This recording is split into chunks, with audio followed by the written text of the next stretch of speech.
Bom dia, meus confrades, seguidores aqui desse canal. Eu falo com vocês na manhã aqui do dia 2/10, dia que, dia que todos nós iremos à urna, né, votar. Hoje, eu já tinha um tempo que eu não votava, porque sempre quando eu estava a trabalho eu acabava não votando, eu só justificava. Mas hoje eu vou lá votar, mas os meus votos serão todos nulos, eu não vou votar para ninguém. Eu Eu perdi, assim, toda. Eu, eu, eu vou ser bem sincero com vocês, assim, mas às vezes eu fico com pena quando eu vejo alguém ainda acreditando em político, acreditar em alguma coisa. Eu tenho pena, por exemplo, daquele rapaz, o Kim Kataguiri, né?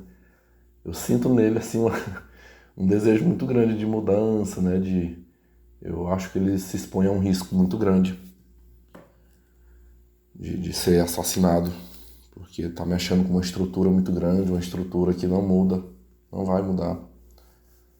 Então eu abandonei isso aí, ó. Eu acho muito difícil na minha vida daqui pra frente eu ainda votar em alguém. É nulo. É porque, tipo assim, como a gente tem que estar em dias, né? Às vezes tem várias situações aqui no Brasil que para poder conseguir fazer tem que estar. É exigido que se esteja em dias com a justiça eleitoral. Então eu sempre vou estar fazendo alguma coisa, ou votando nulo, ou justificando, mas com quanto que eu fique quite.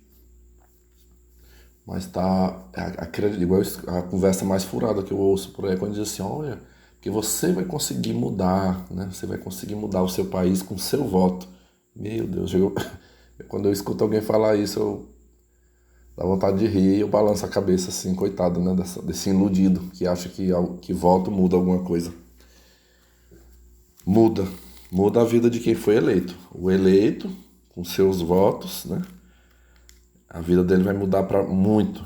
Havia muita gente que melhorou de vida, mas a do eleitor, não corra atrás não de fazer por onde a sua vida melhorar para tu ver se muda alguma coisa. Mas enfim, eu desejo um bom dia a todos, né? E respeito também aqueles que têm que acreditam nisso, né? Se você acredita, acho que você está no seu direito. São 5 horas da manhã nesse momento. Dormi bem, dormi a noite toda. E acordei, fiquei, vou gravar aqui. Pessoal, antes de eu começar a gravar o conteúdo, eu queria fazer uma retificação aqui. Teve um inscrito que mandou um comentário aqui dizendo que eu.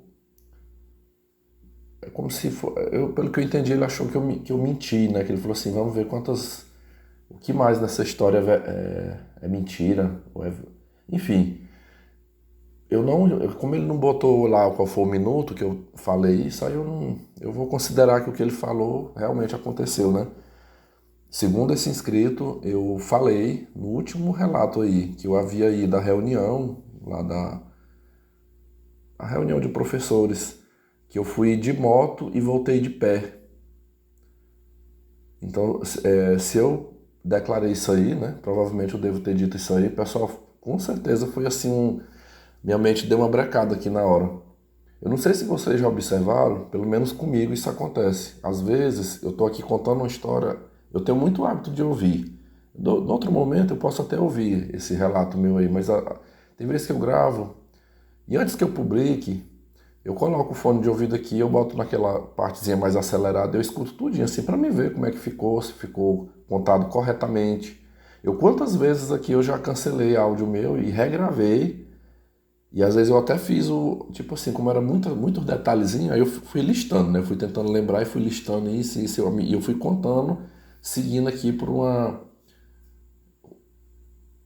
enredo montado aqui, né? Passo a passo, assim, dos acontecimentos. Para que eu não inverta ou para que eu não esqueça, tipo assim. Mas às vezes acontece o seguinte, de eu trocar as palavras, às vezes eu estou contando uma coisa, eu falo um exemplo, eu vou tentar imaginar aqui um exemplo. Às vezes o fato aconteceu, sei lá, de manhã. E eu tô falando aqui quando pensa que não, em vez de eu falar de manhã, de noite. Que eu depois eu fico assim, ué, mas qual o sentido de eu ter falado isso aqui? O trem aconteceu de manhã e eu falei. E eu citei trocar o nome. Às vezes eu estou contando a história do José e da Maria. Aí eu de repente eu solto. Aí eu falei pro José isso, mas na verdade eu tinha falado foi pra Maria. E parece que a língua dá uma embaralhada aqui. Então assim, não é que eu tô mentindo. Às vezes sabota. A minha, não sei, a mente da gente não é perfeita, né? Com certeza, quando eu falei isso aí, eu devo ter embaralhado a minha mente, mas eu quero fazer essa correção aqui, tá? Eu fui e voltei para essa reunião de pé. Eu até acho que tem um momento no áudio que eu cito que o local que essa reunião aconteceu não era muito longe aqui da minha casa, alguns quarteirões daqui. E aí eu fui de pé, eu fui e voltei de pé. Aí à tarde é que eu fui para a escola de moto. Eu lembro que quando chegando lá nesse local, no momento já da minha saída, eu encontrei com a Jezabel e aí eu informei para ela que no outro dia eu iria para a escola. E na escola que eu trabalho à tarde, já à tarde eu fui de moto. É porque foi tipo assim, de manhã, quando eu preferi ir de pé, porque eu não tinha decidido ainda que eu já ia voltar a trabalhar. Como eu disse para vocês, tinha algumas coisas nessa reunião que eu precisava saber e que era importante para mim, que aí foi depois que eu tomei conhecimento, depois que eu soube das questões lá na reunião, aí que eu tomei a decisão de, não, vou voltar agora, né? Vou voltar a trabalhar agora. E assim eu fiz, né? Então, só corrigindo isso aí, eu não fui de moto e voltei a pé. Eu fui e voltei de pé, né? Caso eu tenha dito, a forma como eu disse aí nesse último podcast, com certeza, porque eu me embaralhei aqui, eu me enrolei, tá? Mas agradeço aí a pessoa que me mandou. Uma pena que ele colocou de uma forma assim como que eu sou um mentiroso, né? Que eu invento essas histórias. Não, eu não invento. Mas eu também não sou perfeito. Falhas acontecem, né? Uma coisa é eu errar de uma forma que eu não planejei aquilo, né? Outra coisa é mentir assim, descaradamente, né? Deliberadamente. Não é o meu caso. Eu também coloquei, vamos lá agora na sequência, né? Eu também coloquei na aba comunidade que eu descobri uma professora borderline lá na escola em que eu trabalho. E aí, gravando aqui, vocês acreditam que eu esqueci? Eu meio que troquei, eu acabei, no lugar de contar a história dessa borda, eu contei foi a história da Jezabel. Mas eu pensei, não, aí eu gravo um outro podcast e conto essa história, se bem que eu acho que não vai ficar nem muito longo, não vai ficar muito longo. Isso aqui, né? Poderia, se eu tivesse lembrado, eu teria botado naquele mesmo podcast.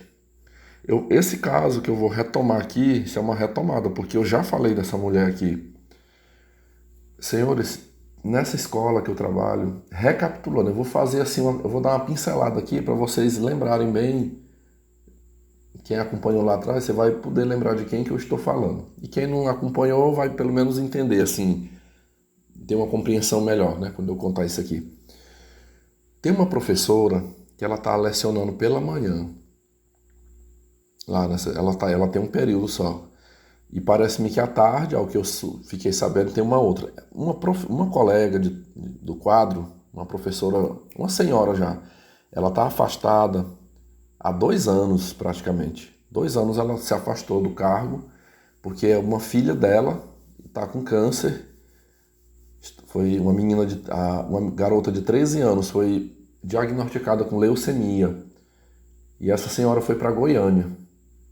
Inclusive, na época agora em junho, quando meu pai também teve câncer, eu fiz muito contato com ela, eu tive um interesse muito grande de irmos a Goiânia, mas quando aquela mulher me contou a maratona que ela teve para conseguir um tratamento pelo SUS em Goiânia, assim, no primeiro momento eu abri mão, sabe? Eu fiquei, não, deixa quieto, vamos tentar por aqui mesmo, né? Porque foi muito difícil, isso eu já expliquei aqui em outro podcast, né? Mas conseguiu, muita luta, conseguiu.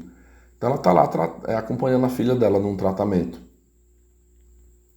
E Aí, o que que acontece? Com ela estar afastada, a administração colocou professoras substitutas no lugar dela em cada período. Foi o que aconteceu comigo. Na escola que eu trabalho de manhã ficou uma, na escola que eu trabalho à tarde ficou outra. Eu não sei, eu acho que seria mais interessante ter colocado só uma, né? Só uma professora para ficar nos dois lugares. Mas eles escolhem assim, né? Enfim.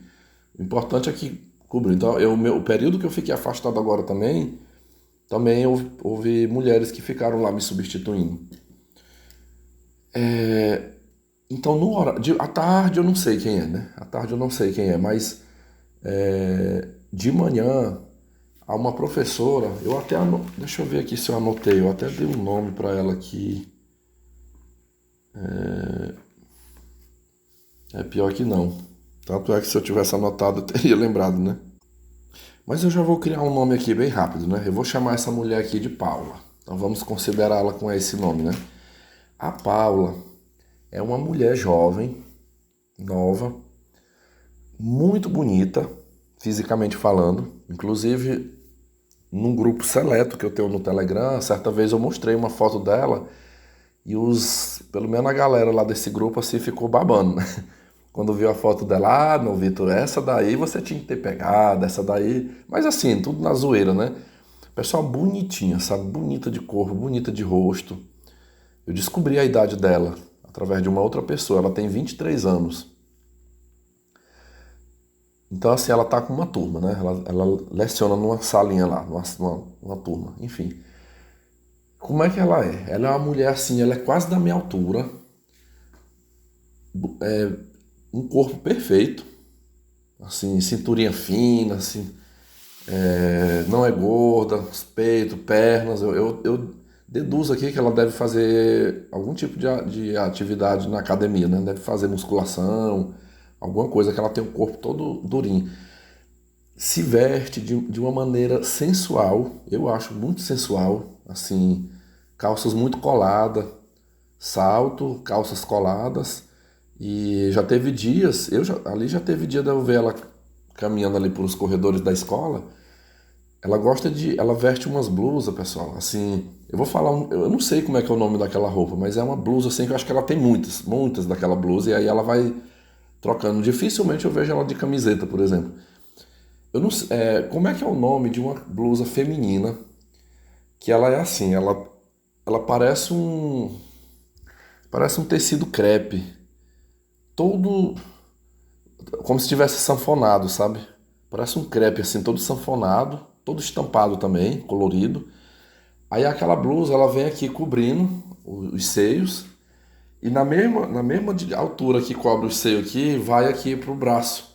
Então é como se tivesse só um pedaço da manga que pega aqui, ó, do ombro, abaixo do ombro até o cotovelo aqui, né? É só um pedaço, de um lado e do outro. E aqui o ombro todinho, a parte das costas fica descoberto e é só também um pouco aqui, igual eu falei, é cobrindo os seios, é só um pouco.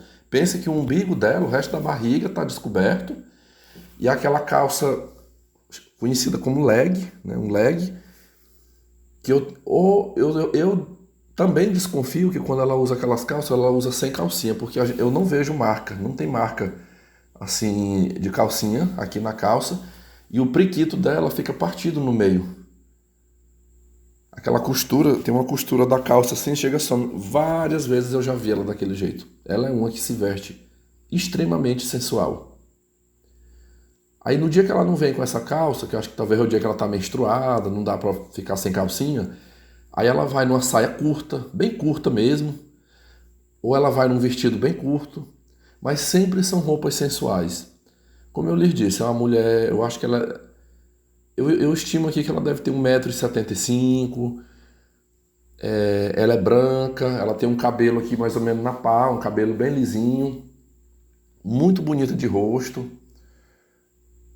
Ali é o cara, é a mulher que com certeza ela desperta desejos assim por onde ela anda, né? Por onde ela deve andar, ela chama a atenção dos homens. E aí até um detalhe, eu falei no último podcast, eu falei da penzica, né? A penzica é a magrela, casadinha, que não gosta de trabalhar. Adivinha de quem que essa Paula é a melhor amiga também lá na escola? Nossa, mas se dão super bem as duas. De sentar, conversar, sempre estão juntas ali no intervalo, na hora do lanche, sabe? Então essa Paula é super amiga da Penzica. Enfim, eu não gosto de estar no meio dessas mulheres ali, em horário de intervalo, raramente em reunião, eu não fico junto com elas. Mas elas sempre estão ali. Tem uma professora, que eu até citei também no último podcast, eu não dei nome para ela, mas eu falei que ela é uma mulher negra, né? Uma mulher negra do qual eu particularmente até tenho uma boa amizade com ela. E é essa mulher que me conta coisas que ela fica sabendo ali, sabe? Ela compartilha comigo. Então, algumas informações sobre a Paula eu sei através dessa outra colega.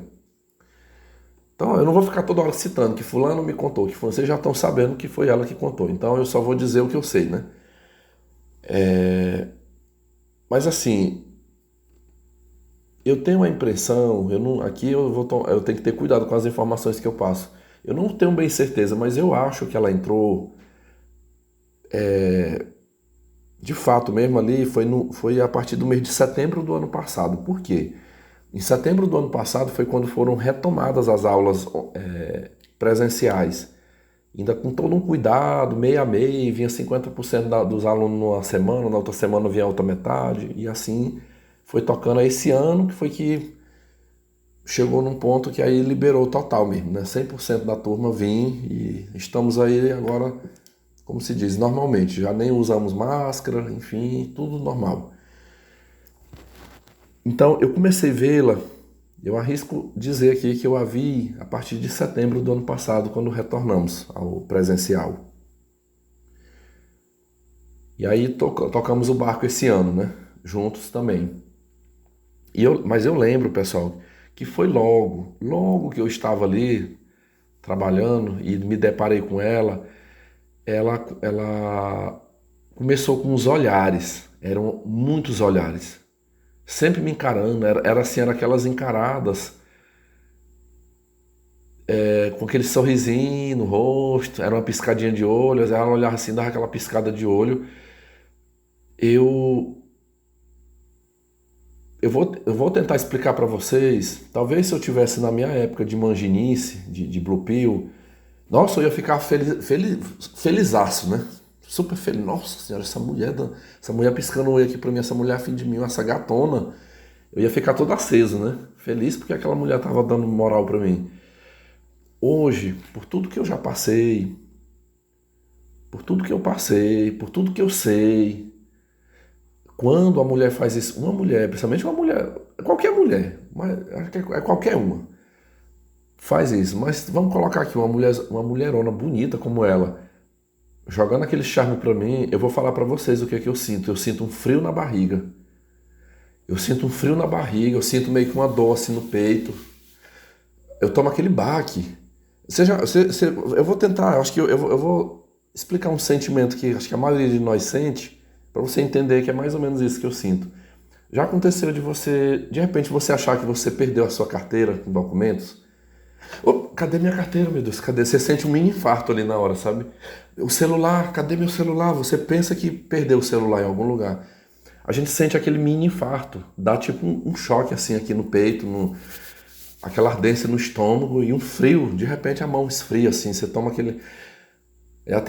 Ufa, você respira fundo e vai voltando ao normal. Era mais ou menos isso que eu sentia quando aquela mulher fazia aquilo comigo. Eu tomava um choque assim, porque eu não estava esperando aquilo, sabe? E aí já vinha aquela pergunta assim na minha cabeça. Por que diabos essa mulher? Uma mulher bonita, por que essa mulher tá olhando pra mim? Eu não sou homem pra ela.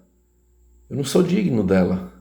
Eu não sou bonito, eu não sou rico. Porque, de acordo com o que eu aprendi, já tá no automático aqui no meu cérebro, uma mulher daquele naipe, uma mulher nova, uma mulher que não tem filhos ainda, graduada, ela não tá concursada ainda, né? Ela tá trabalhando de contrato lá. Mas ela tá ganhando o salário dela, só anda sensual, gostosa, né? Assim, ela faz questão de demonstrar aquela sensualidade dela. Eu sei que ela se olha no espelho, ela sabe que ela é bonita, então ela faz questão de exalar isso, né? Exibir isso. eu tenho na minha cabeça que mulheres do tipo dela só têm olhos para homens de um nível muito mais elevado do que ela. Assim, de recurso financeiro, de beleza, de tudo. Então, assim, eu não tô no perfil. E eu, já naquela época, eu fiquei assim, meu Deus, mas por que diabos essa mulher tá fazendo isso comigo aqui? Eu não, o que que ela viu de bom em mim? Mas a resposta que eu não tive lá na época, eu tive agora, recentemente. Eu tive agora recentemente. Aí eu descobri, eu sempre tenho dito aqui no meu canal que as pessoas do transtorno de personalidade do cluster B, elas selecionam suas vítimas. E quem são as vítimas que elas escolhem? Elas escolhem pessoas que elas visualizam, que são, eu vou falar um nome que eu não acho bonitinho, mas vou falar, que são empatas, né? Que são pessoas de um coração bondoso, sem maldade, que são fragilizados, muitas das vezes, fragilizados, carentes. Eu já vi terapeutas falarem que eles farejam, sai igual cachorro, gato, né? Farejando ali, tentando sentindo o cheiro, cadê? Então, muitas das vezes ela pode, aí eu acho que ela meio que deixa de lado a sua hipergamia, uma mulher dessa. Ela deixa de lado a hipergamia não, mas eu quero é o ricão, eu quero é o gostosão, shed, o cafajeste shed, cheio da grana, porque eu mereço, porque eu sou linda, maravilhosa. Ela deixa um pouco isso de lado e ela foca no cara, às vezes, com um perfil mais fragilizado, né? Porque aí é o que ela entende. Não, esse aqui que tá ou no mesmo nível que eu, ou um pouco abaixo de mim, esse aqui eu posso maltratar, esse aqui eu posso acabar com ele. Eu posso acabar com ele. E a minha sensação nesse momento agora, esta semana, foi essa. Por algumas coisas que eu descobri dela. Que ela focou em mim foi por o fato dela achar que talvez eu seja o perfil que ela pode maltratar. Pessoal, na época, quando eu vi essa mulher com esse comportamento, sabe o que foi que eu fiz? Eu passei a ignorar ela. Eu passei a ignorar, no máximo, um bom dia. Se entrasse ali, bom dia. Mas assim, vamos supor, eu tô bem aqui na sala lá, eu tô lá na sala dos professores digitando meus planos de aula lá, tá, pá. De repente eu vejo essa mulher chegando, na hora que quando eu percebo que tá chegando, que tem a porta de vidro, tem a janelona de vidro, é bem aberto assim, você percebe qualquer pessoa que tá chegando. Então eu percebi que a fulaninha tá vindo ali, essa Paula, né? Tá vindo ali, eu já fecho a cara aqui, continuo, ela entra. Se ela falar bom dia, bom dia. E continua aqui, ó. Não encarava mais, não olhava no rosto dela, não puxava conversa. Meus amigos, mas foi logo que eu tomei essa atitude, essa mulher emburrou comigo. Aí eu também percebi que do mesmo jeito que eu fiz com ela, ela também passou a fazer comigo. Ela passou a não falar mais comigo, nem bom dia. Um exemplo aqui, estou passando no corredor em algum momento e ela tá ali passando no corredor, ela já vira a cara pro lado, eu também baixo o rosto. Então, já há meses, vamos colocar aí talvez ali março, abril desse ano, que foi quando ela, não, o ano passado, né? Não, talvez ali final do ano passado, início desse ano, por aí, né? Ela sacou que eu não tava dando as caras pra ela, aí ela também emburrou comigo, né? Fechou a cara pra mim. E de lá pra cá, nunca mais a gente conversou. Eu já teve umas duas situações um exemplo, uma vez eu entrei na sala para imprimir algo com meu notebook. E quando eu entrei, ela estava sentada numa mesa do lado da impressora, com o notebook dela e o cabo da impressora conectado. E eu com o meu aqui na mão, né? Aí eu perguntei assim, eu falei assim, professora, a senhora tá usando a impressora agora? E ela, não. Aí ela já puxou assim, na maior ignorância, assim, ela puxou o cabo, pode usar, e jogou o cabo assim. Eu senti assim, não houve delicadeza naquele gesto, assim, fosse uma pessoa mais gentil, ela teria dito, não, professor, que é isso? Não, eu conectei aqui, mas não estou usando não, pode usar à vontade aí. Ela puxou assim o cabo de forma ignorante assim e jogou, pode usar, e não olhou nem na minha cara. Outra vez, eu não lembro, eu não consigo me lembrar o que foi uma pergunta, mas certa vez ela estava noutra mesa, mexendo, digitando lá as coisas dela, e eu fiz uma pergunta para ela, se ela tinha uma informação, tipo assim, você sabe isso assim, assim? Sei lá, imaginemos que amanhã ia ter uma reunião, eu sabia que ia ter essa reunião, mas eu não estava lembrado direito o horário que ia ser a reunião.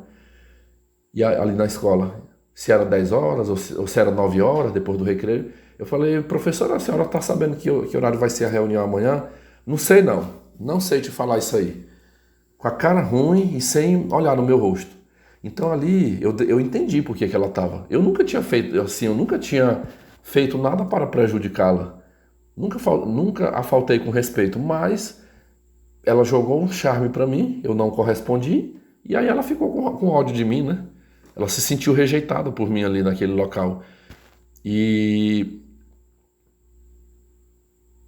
eu ia falar assim, né, que diferente dos homens. Não, eu não vou falar diferente dos homens, vou falar diferente de mim. Eu juro pra vocês aqui, eu sei que a rejeição ela não é boa. Acho que não existe essa pessoa rejeitada que se sinta bem com a rejeição. Toda rejeição dói. Mas no caso dos relacionamentos, as situações em que eu fui rejeitado, eu tive um período ali de 3 dias, mais ou menos, que eu fiquei meio sem graça, desapontado, né, com aquela rejeição. Mas depois eu encarei essa rejeição como um direito da mulher. Eu pensei assim, não, ela não tem nenhuma obrigação de me querer, de me aceitar, de gostar de mim. Ela não tem essa obrigação. Então, de boa. Eu não fui insistir, mas se eu visse aquela mulher, me lembro das meninas da igreja que eu frequentava que me rejeitaram. Passou assim um dia, eu falava normal, cumprimentava, oi irmã, tá tudo bom? Como se eu nunca tivesse pedido em namoro. Eu lembro eu já contei pra vocês aqui de uma loira que eu pedi ela em namoro, e ela era funcionária do Instituto Federal do Tocantins. E eu levei um fora dela. Ela me deu um fora no dia. Ela falou que não ia namorar comigo, porque nós morávamos em cidade diferente, não ia servir para ela e tal. Eu também, mais uma vez, eu fiquei desapontado, mas eu não fiquei com ódio dela, não me intriguei com ela, eu continuei até falando com ela. Eu até via, sim, eu lembro que uns 4 anos depois eu fiz uma viagem com ela. A gente foi para Teresina visitar uma amiga lá, e aí se inverteu. 4 anos depois, nessa viagem, ela que deu em cima de mim, eu não correspondi, aí ela zangou comigo. Quando eu, não é que eu assediei, quando eu pedi ela em namoro e ela me rejeitou, eu aceitei de boa, não demonstrei ódio, não fiquei com raiva de cara feia, ela continuou me tendo aqui no WhatsApp normal, no Facebook, conversávamos no Messenger, de vez em quando eu procurava como é que você tá e tudo. Falava de boa, assim, não carreguei raiva, ódio dela. Eu entendi aquilo como, assim, para mim foi tão de boa, assim, depois eu entendi aquilo como um direito dela, que eu cheguei ao ponto de viajar com ela. Um dia eu falei para ela, eu falei, ó, não deu certo, eu até brinquei um dia com ela, eu digo, acho que eu tava muito carente naquele dia, mas você tem toda a razão, né? Um namoro à distância é meio complicado, né? Eu acho que você foi mais racional do que eu. Eu falei, mas a nossa amizade continua, né? Nossa amizade, o respeito, enfim. E isso ainda era numa época que eu não era red pilado ainda, né? Claro que hoje eu não fosse nos dias de hoje, eu não sou nem muito fã de estar negócio de amizade com ex ou com mulher que deu, enfim, minha cabeça hoje é outra. Mas naquele tempo eu era o famoso Miqueinha, né? Eu era o Miqueinha. Então, eu era todo bonzinho, né? Eu queria mostrar, eu sempre não é que eu queria mostrar, eu era assim, né? Hoje eu não sou mais assim porque houve todo um processo, uma luta em cima disso para mudar esse meu jeito de ser. E eu lá ela zangou comigo. Foi uma história também já narrada, né? Acho que no meu primeiro canal, lá no antigo canal, eu deixei essa história narrada lá. Mas infelizmente eu percebo que a mulherada aí, em sua maioria, elas não lidam bem, né? Por isso que é outra coisa também assim que me dá um frio, eu sinto um grande frio na barriga, eu fico ruim. Quando eu tenho que rejeitar uma mulher, né? Quando eu me vejo na situação assim, fulana de tal acolá, tá afinzona de mim, tá querendo me conquistar e eu vou ter que rejeitar essa mulher, pessoal, isso eu perco o sono. Eu perco o sono, eu fico às vezes eu passo 1, 2 noites dormindo, eu fico assim, ou eu não durmo nada, ou eu durmo um pouquinho e acordo. Eu durmo um pedacinho e acordo, aquilo martelando na minha cabeça, porque eu fico com medo. Olha, essa Elaine, essa Vessol aí que eu falei anteriormente, quando aquela mulher tirou a máscara assim, começou mesmo a dar em cima de mim de forma escancarada, meu Deus do céu, eu passei assim, acho que foi umas 3 semanas aqui. Eu passei umas 3 semanas com aquela coisa ruim dentro de mim, sabe? Eu me senti tipo na época que eu tava sendo perseguido pela Andréia. Aquela coisa ruim, aquela preocupação, medo, por conta disso aí, porque não aceita, sabe? Não aceita. Eu já tenho aquela consciência que do momento que eu rejeito, não haverá essa compreensão, não há essa compreensão de como eu fazia, né? Poxa, não, eu não tenho que odiar o Vitor, né? Eu tentei, mas o Vitor não quis, ele está no direito dele, ele não é obrigado a me aceitar. Mas elas não veem dessa forma, né? Elas não veem. E assim, eu vou tentar, eu vou até abrir aqui, era pra não ter feito isso logo, eu estava lembrando aqui, tem um vídeo. Oh, caramba, tem. Deixa eu ver aqui, eu vou caçar bem aqui, pelo menos para me pegar o título desse vídeo enquanto abre aqui. Eu tenho um vídeo aqui, pessoal, de uma psicóloga que ela fala uma coisa, ela faz um vídeo para esse tipo de mulher, sabe? É um conselho dela para esse tipo de mulher. Se eu conseguir encontrar aqui, eu vou rodar esse vídeo. Ó, encontrei.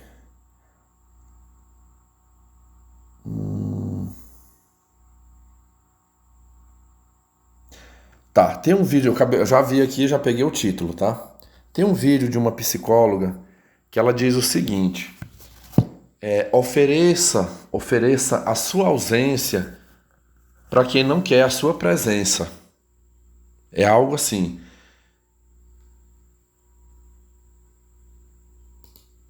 Vamos ver aqui. Pessoal, eu encontrei aqui o vídeo. Eu vou rodar um pouco desse vídeo aqui. Na verdade, eu falei 4 minutos. Acho que eu falei 4 minutos, né? Não sei. Eu tava na minha cabeça que fosse. Mas na verdade é 2 minutos e pouquinho. 2 minutos e 29. Eu vou colocar aqui. Infelizmente, vocês vão ouvir ruídos, mas esses ruídos. Ó, pode ver que eu tô falando aqui, tá limpinho minha fala, né? Não tem nenhum ruído aqui. Mas o ruído que vocês verão é do próprio vídeo dela. Pelo que eu percebi, ela gravou o vídeo perto de uma central de ar. Ela tá do lado de fora da casa, acho que tinha uma central de ar funcionando e ficou aquele barulho daquele motor, que eu até estranhei, para uma psicóloga, né? Ela deveria ter gravado esse vídeo num lugar onde tivesse mais silencioso, né?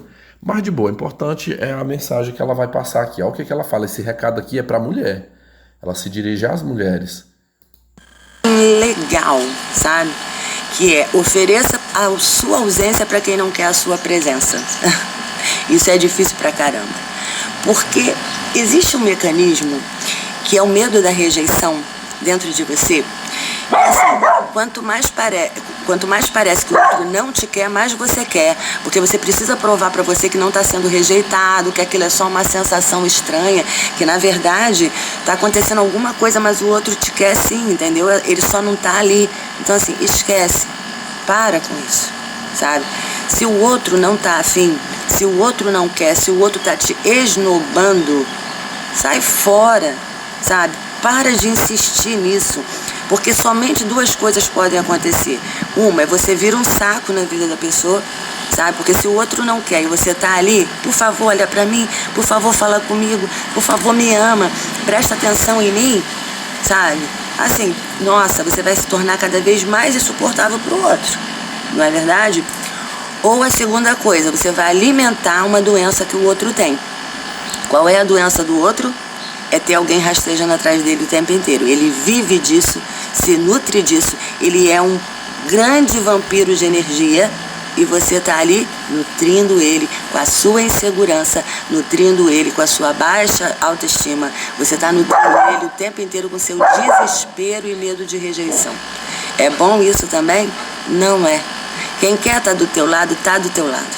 Quem quer te dar atenção, está te dando atenção. Quem quer amar você, está amando você, juntinho de você, seguindo com você, construindo uma vida com você. Se o outro não quer a tua presença, dá para ele a tua ausência. Vai embora. Muitas vezes, quando você dá para ele a tua ausência, é natural até que a ficha caia. E que a pessoa perceba, nossa, estou sentindo falta dela. Agora, se ele não está te dando a presença e você está insistindo, aí, meu amor, ele vai embora, ele vai correr, ele vai fugir. E isso só vai reforçar o seu senso de rejeição. Então escolha por você, decida por você e vai viver tua história, sabe? Ninguém tem que te querer, você que tem que te querer. E você que tem que se amar. E você merece isso e muito mais. Tá bom, meu? Pronto. Vocês viram aí, né? Pessoal, uma coisa, a gente, às vezes somos muito críticos às mulheres, né? Mas existe um público feminino que eu até tiro o chapéu, assim, para elas, eu as admiro, e eu acho até que elas fazem um trabalho bem intencionado, que são muitas psicólogas, terapeutas. Quando eu assisto vídeos delas, eu vejo que são conselhos sensatos, são análises claras, muito claras, mas que, infelizmente, é muito difícil. Assim, acho que pouquíssimas ali que elas tentam ajudar, de fato, reconhecem isso. Uma coisa que eu já observei é que muitas dessas terapeutas, elas se dizem ex, né? Ex de cafajestes, ex de narcisistas, né? Aí elas foram estudar, elas fizeram cursos, aí conseguiram se libertar e hoje tenta. Seria mais ou menos o que eu e muitos homens aqui fazemos também no YouTube, né? A gente sofreu, passou por tanta coisa, mas aprendemos, né? Aqui eu não cheguei ao ponto de fazer um curso de psicologia, mas daquilo do que eu aprendi na Red Pill, eu tento compartilhar aqui e ajudar. Mas você vê que também aqui, esse trabalho aqui também não alcança muito, não. Você vê um vídeo aí com muitas visualizações, 3.000, 10.000 visualizações, mas não se iluda que aquilo ali tudo é gente que está despertado, que... Mas eu ainda creio que a resistência da mulher nesse aspecto aqui ela é muito maior, muito, muito maior do que a do homem. Porque o homem, ele tem os freios, né? Ele sabe, a maioria dos homens sabe que existem os freios da lei, né? Do Estado, que ele não pode avançar muito, né? E a mulher é o contrário, né? Ela entende que não há freios, ela pode ir o máximo que ela puder, né? E que ninguém vai penalizá-la. Aqui ela fala muito da insistência, né? Que é uma situação diante da rejeição, né?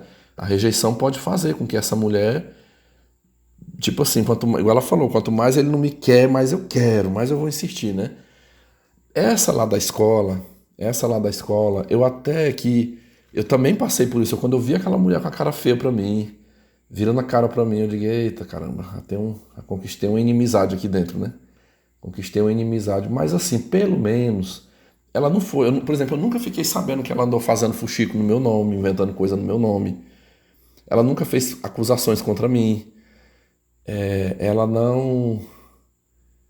nunca fez baixaria comigo ali dentro da escola, né? Mas aqui vem um detalhe, vamos lá, isso aqui é um quebra-cabeça pra gente entender, todos nós entendermos dessa história, né? Ela...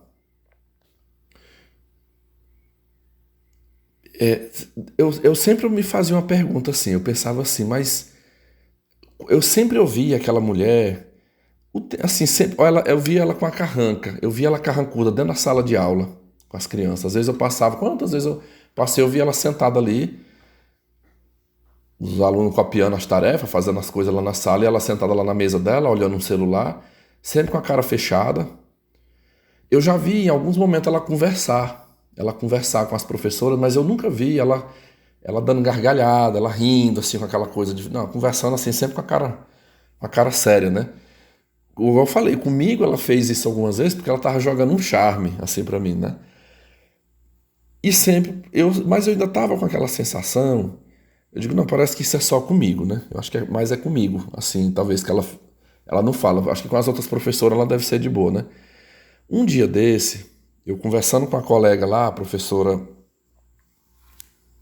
Eu vou dar um nome aqui para essa professora, que de vez em quando eu posso estar falando nela, né? Eu vou chamar essa mulher aqui de Delvani.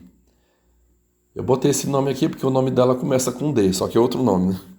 Então, a Delvani é uma coroona lá que trabalha comigo e é a professora que eu falei para vocês, a minha informante das coisas lá, né? Então, e ela faz planejamento todas as quintas, no mesmo horário que eu, a gente fica junto lá. E aqui e acolá a gente conversa. Aí um dia desse, ela conversando, alguma coisa ela falou sobre essa professora. Falou assim, fulana parece que não anda muito bem, sabe? Aí eu disse assim pra ela, eu digo, olha, eu sei, ela não fala comigo. Eu digo, ela não fala comigo aqui na escola, sempre... Pessoal, eu sei que vocês vão dizer que eu fui louco, né, de ter parte, mas eu falei, isso não... Igual eu falei, essa professora, pode até ser que um dia ela venha me sacanear, né? Mas até o momento, assim, ela se mostrou como uma colega de trabalho que nunca, assim, alguma coisa que eu já conversei com ela virou fofoca lá dentro do serviço, alguma coisa para me prejudicar. Inclusive, me parece até assim, que é comigo que ela tem coragem, assim, de partilhar algumas coisas. Às vezes ela até fala assim, ó, eu só tô contando isso pra você, né? Se eu souber que saiu, eu vou saber que foi você que falou, porque eu só tô contando pra ti. Me parece ser uma mulher séria, não é tão... Não tá no nível de ruindade como a maioria, né? Enfim. Aí ela falou assim, eu contei pra ela, eu falei, olha, assim que eu cheguei aqui, ela andou assim, jogando uns olhares, umas encaradas pra mim aqui, só que eu não correspondi. E aí tem um detalhe que eu contei lá atrás, esqueci de falar que certo dia eu estava dentro do banheiro, ao lado da sala dos professores tem um banheiro dos professores, e eu estava dentro do banheiro, eu entrei, só que é assim, a porta é pro lado de fora, então eu entrei, só que pela parede assim dá de ouvir o que está sendo conversado na sala do lado, eu estava conseguindo ouvir.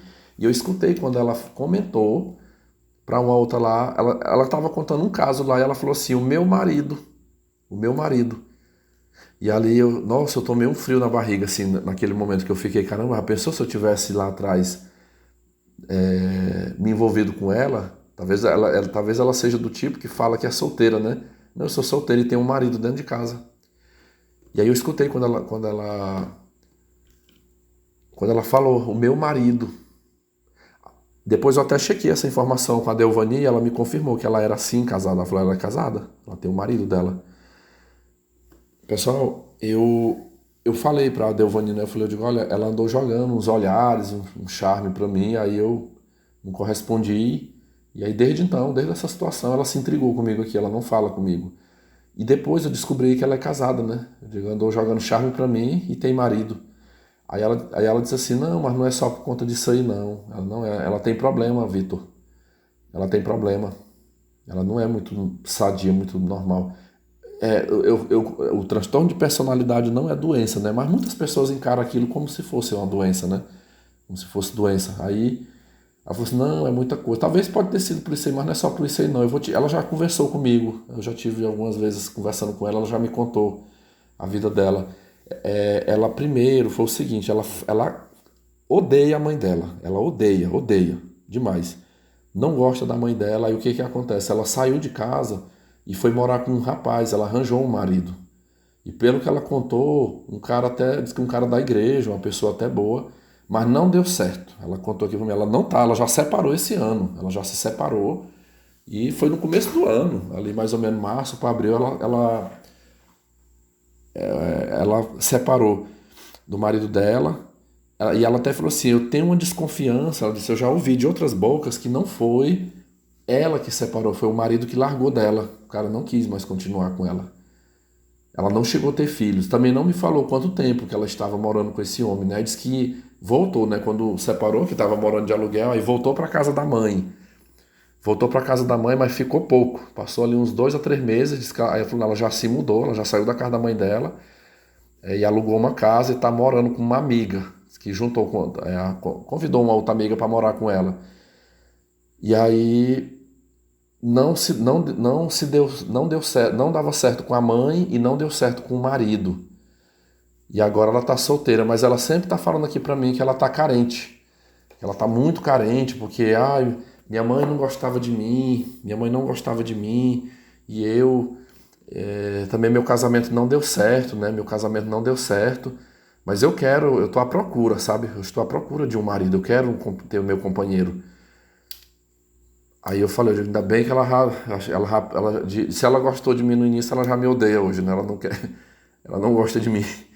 Ainda bem, pessoal, em algum momento a professora regente, ela vai voltar. Ela vai voltar para ficar no lugar dessa mulher. Mas aí, pessoal, foi onde eu fiquei pensando, né? Aí eu entendi por que que essa mulher estava interessada em mim. Aquilo é porque ela já tinha feito o escaneamento do meu perfil.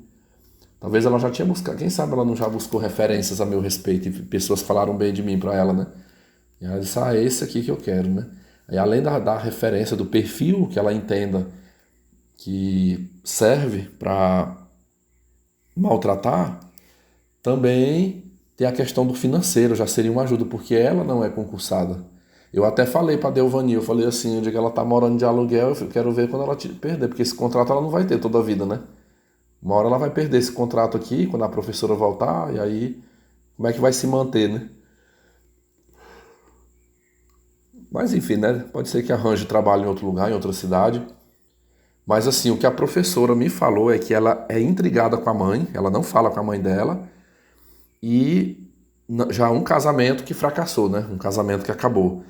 Eu arrisco um palpite, eu arrisco que aquela mulher, ela é borderline. Ela é borderline.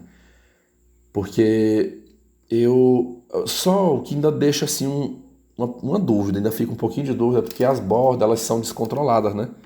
A borderline, ela é totalmente descontrolada e ela até que se controlou. Ela ficou de cara feia pra mim, mas ela não brigou comigo, ela não fez barraco lá dentro da escola, né? Talvez seja o medo de perder o emprego, né? Pensou, talvez se eu faço um escândalo aqui dentro da escola, né? Eu aprontar aqui dentro, ruim por ruim ele é concursado e eu sou contratada, né? E aí eu boto em risco o meu cargo. Talvez, eu imagino que ela pode ter pensado dessa maneira, né? Pensou dessa forma e aí não quis arriscar. Não é nem que ela não teve vontade de fazer isso, porque, pessoal, quem de vocês aqui não lembra do caso que eu falei aqui da frente da minha casa, da Marina, né? A Marina, quando eu rejeitava, a mulher ficava louca, louca, surtava, tirava a roupa, gritava, fazia escândalo, sabe? Me xingava, falava palavrão. Então, mais ou menos, foi isso que eu fiquei com medo dela lá naquela época, né? Mas até que ela não chegou nesses níveis. Enfim,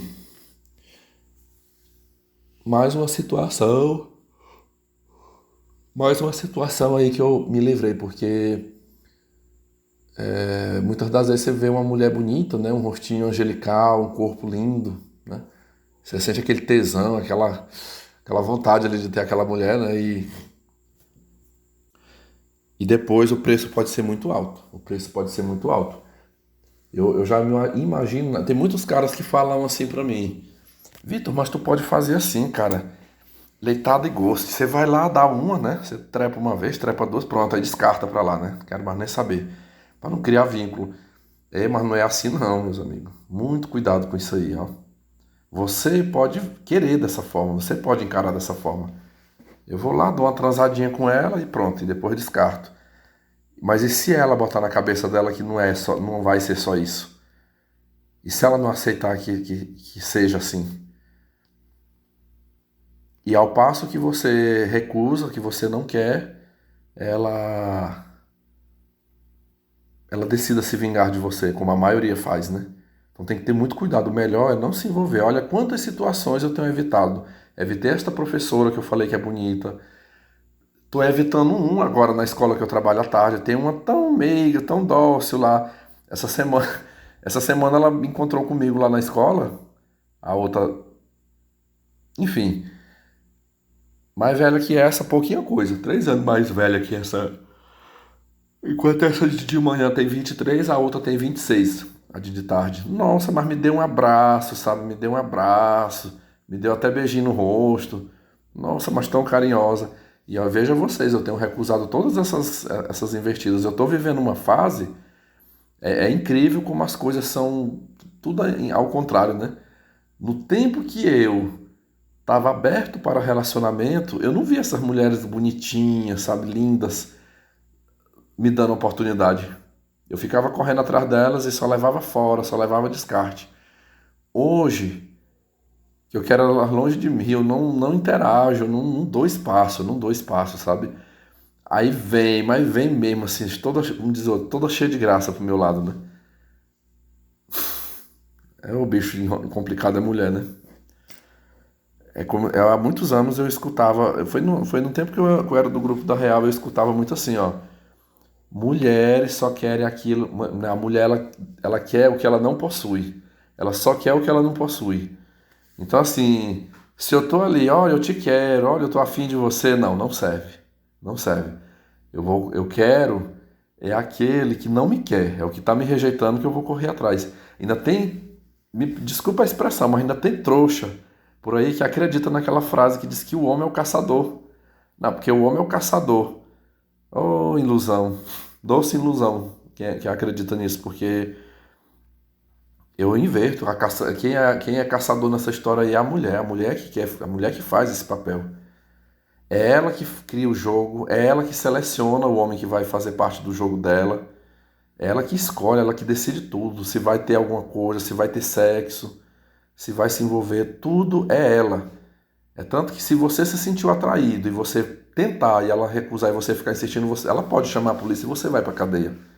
Então a caçadora é ela. O homem nunca foi caçador, meus amigos, nunca.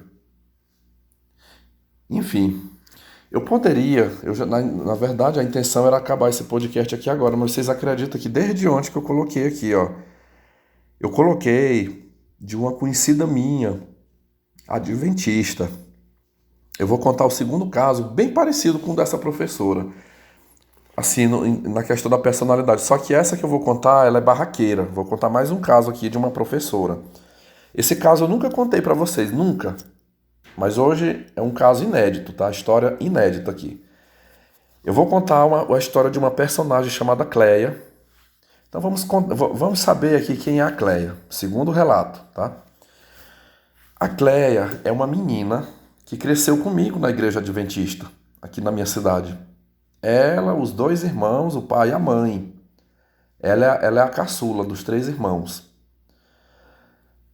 Que jeito é essa Cleia? A Cleia, ela parece uma indígena. Eu acho que ela tem sangue de indígena. Ela é uma mulher morena, sim, morena clara.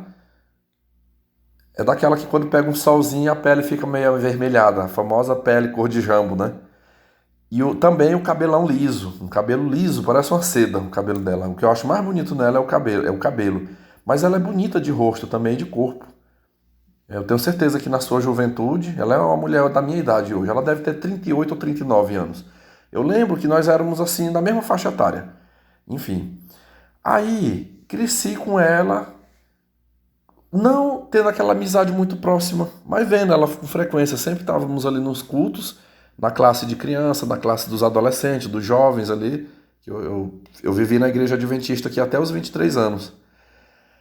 O pai e a mãe conheci demais, inclusive a mãe dela hoje é viúva, o pai morreu já faz tempo, o pai dessa Cleia, e a mãe dela que é a mulher mais morena, acho que eu sinto que ela é mais parecida com a mãe, os 2 irmãos dela já saíram mais parecidos com o pai. O pai deles era um senhor branco, então os 2 irmãos dela é mais branco e ela saiu mais morena, puxando a mãe.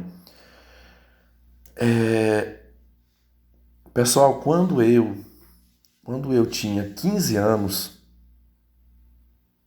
não, 15 não, 14, foi em 98. Em meados de 98, eu com 14 anos, havia uma senhora.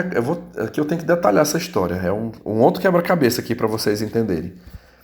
Eu com 14 anos, eu trabalhava vendendo picolé na rua. Eu trabalhei vendendo picolé dos 11 aos 14. Então foi o quê? 4 anos. Praticamente, vamos contar aí, deixa eu ver, comecei com 11, né? 12, 13, 14, não, 3 anos, né? Foi 3 anos vendendo picolé na rua. Aí eu cansado daquele serviço e ganhava pouco, né? Era uma comissãozinha. No dia que vendia pouco não ganhava quase nada, né? No dia que vendia muito, ganhava mais ou menos. Enfim, eu trabalhei com uma senhora dona de uma sorveteria aqui que tinha uma escala, ela botava lá na tabela, tipo assim, até tanto que você vender, você ganha 20%. Aí de tanto a tanto, 25%. E aí tanto, tipo assim, a partir desse valor aqui você ganha 30%. Eu via que aquilo era um incentivo para que os meninos na época que vendia esses picolés, sorvete, não, eu quero ganhar mais, então eu vou vender mais, né? Essa daí eu acho que ela era até esperta, assim. Então, mas era um serviço cansativo, eu passava o dia no sol, eu nem proteção. Olha, pra vocês terem uma ideia, aqui os meus braços é cheio de, eu vou chamar pinta, né? Umas pintas vermelhas assim no meu braço. Eu tenho pra mim que essas marcas pretas que eu tenho no meu braço, isso aqui é consequência daqueles 3 anos trabalhando no sol. E como eu já bem disse pra vocês, meus pais não importava muito, sabe, assim. Eu não via, não tinha aquela preocupação de pensar assim, ô, meu filho tá na rua no sol quente, deixa eu arrumar um blusão pra ele usar aqui, né, pra proteger o braço, um chapéu. Não, andava no sol quente, sem nenhum boné na cabeça, sabe? Enfim, eu vivi isso, pessoal, lá para trás. Então, eu cansado daquele serviço, uma vez eu procurei, tinha uma senhora na igreja, que ela era dona de uma escola particular aqui na cidade. Ela tinha uma escola, e era uma escola grande. Hoje essa escola ainda existe, ela ficou fechada uns tempos. Essa senhora vendeu, não, Ela vendeu para alguém, essa pessoa não reativou, aí já venderam para outra pessoa e agora está funcionando. Agora fizeram até uma reforma lá e já voltou a funcionar de novo. Então, na época, eu conversei com ela e falei assim que eu queria trabalhar, e que eu estava vendendo picolé, mas estava muito difícil e tal.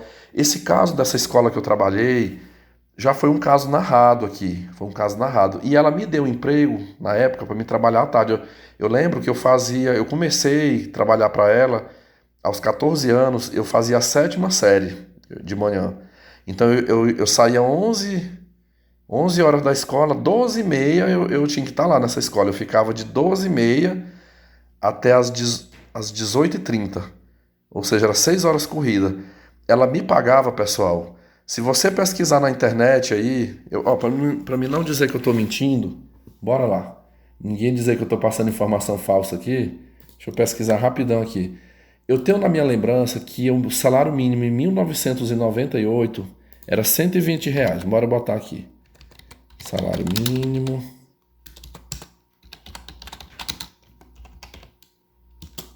Deixa eu ver.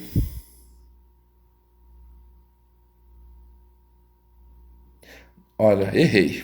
Tá aqui, ó. 1997, o salário mínimo era 120. 1998, 130. Eu não sei porque na minha cabeça estava que era 120. Mas vamos lá. Mas eu vou lhes dizer quanto que essa senhora começou a me pagar na época para eu trabalhar de meio-dia e meia às 18h30 na limpeza. Na limpeza. R$ 30. R$ 30. Se fosse 120, eu ia dizer que dava um quarto, né? Era um quarto de um salário mínimo. Então era menos de um quarto de um salário mínimo que ela me pagava. Que eu tenho pra mim que tava, eu ainda lembro, eu acho que eu vendendo picolé no sol quente eu ganhava mais do que esses R$ 30, se eu fosse todo dia. Todo dia ganhando ali um pouquinho, no final do mês eu tinha mais de R$ 30. Mas o problema, igual eu falei pra vocês, era o cansaço, era muito cansativo. Passar aquelas tardes ali de 1 hora da tarde até às vezes eu entregava o carrinho de picolé, era 6 da tarde. Era mais ou menos o horário que a gente devolvia. Então assim, e ali eu lembro que eu saía daquela sorveteria, eu ainda ia, minha mãe trabalhava de faxineira também numa escola, eu ainda ia para essa escola, ajudar ela a limpar essa escola, que foi lá, foi trabalhando de faxineiro, ajudando a minha mãe, que eu aprendi a ser faxineiro. Então na época, quando eu procurei essa senhora lá da escola, para que ela me arrumasse um trabalho, eu falei disso, eu falei, olha, eu também sei limpar, eu também sei fazer faxina, porque minha mãe já trabalha, eu fui citando, trabalhou em tal lugar, trabalhou e eu ajudava ela. Sempre após terminar os serviços de venda de picolé, eu ia ajudar ela. E nessa época, pessoal, ainda em 98, vivíamos numa pobreza extrema aqui. Eu venho da pobreza extrema. Assim, pouca dignidade. Eu já falei isso aqui, né? Eu morei durante muitos anos em casa de madeira, sem piso, de chão batido.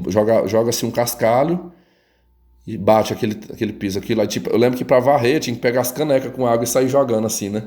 Jogava dentro de casa para poder varrer, porque senão cobria tudo de poeira dentro de casa, né?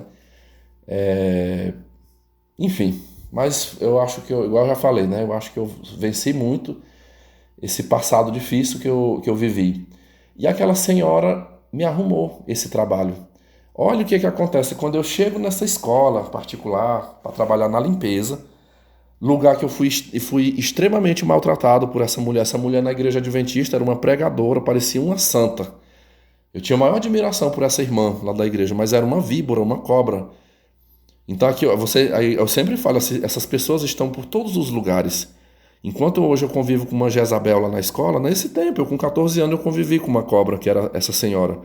E hoje, quando eu lembro, eu fico pensando assim, a pessoa quando é novo não tem... Por isso que hoje, quando eu tô com 38 anos, quando eu fico pensando nos meninos aí de 16 anos, 18 anos, eu remete um pouco ao meu passado, porque se não tem uma pessoa para estar guiando, para estar um pai, uma mãe, alguém ali para estar orientando, para tomar as dores, não, pera lá, você não vai se submeter a isso aqui, eu não aceito você ficar nessa situação, meu filho.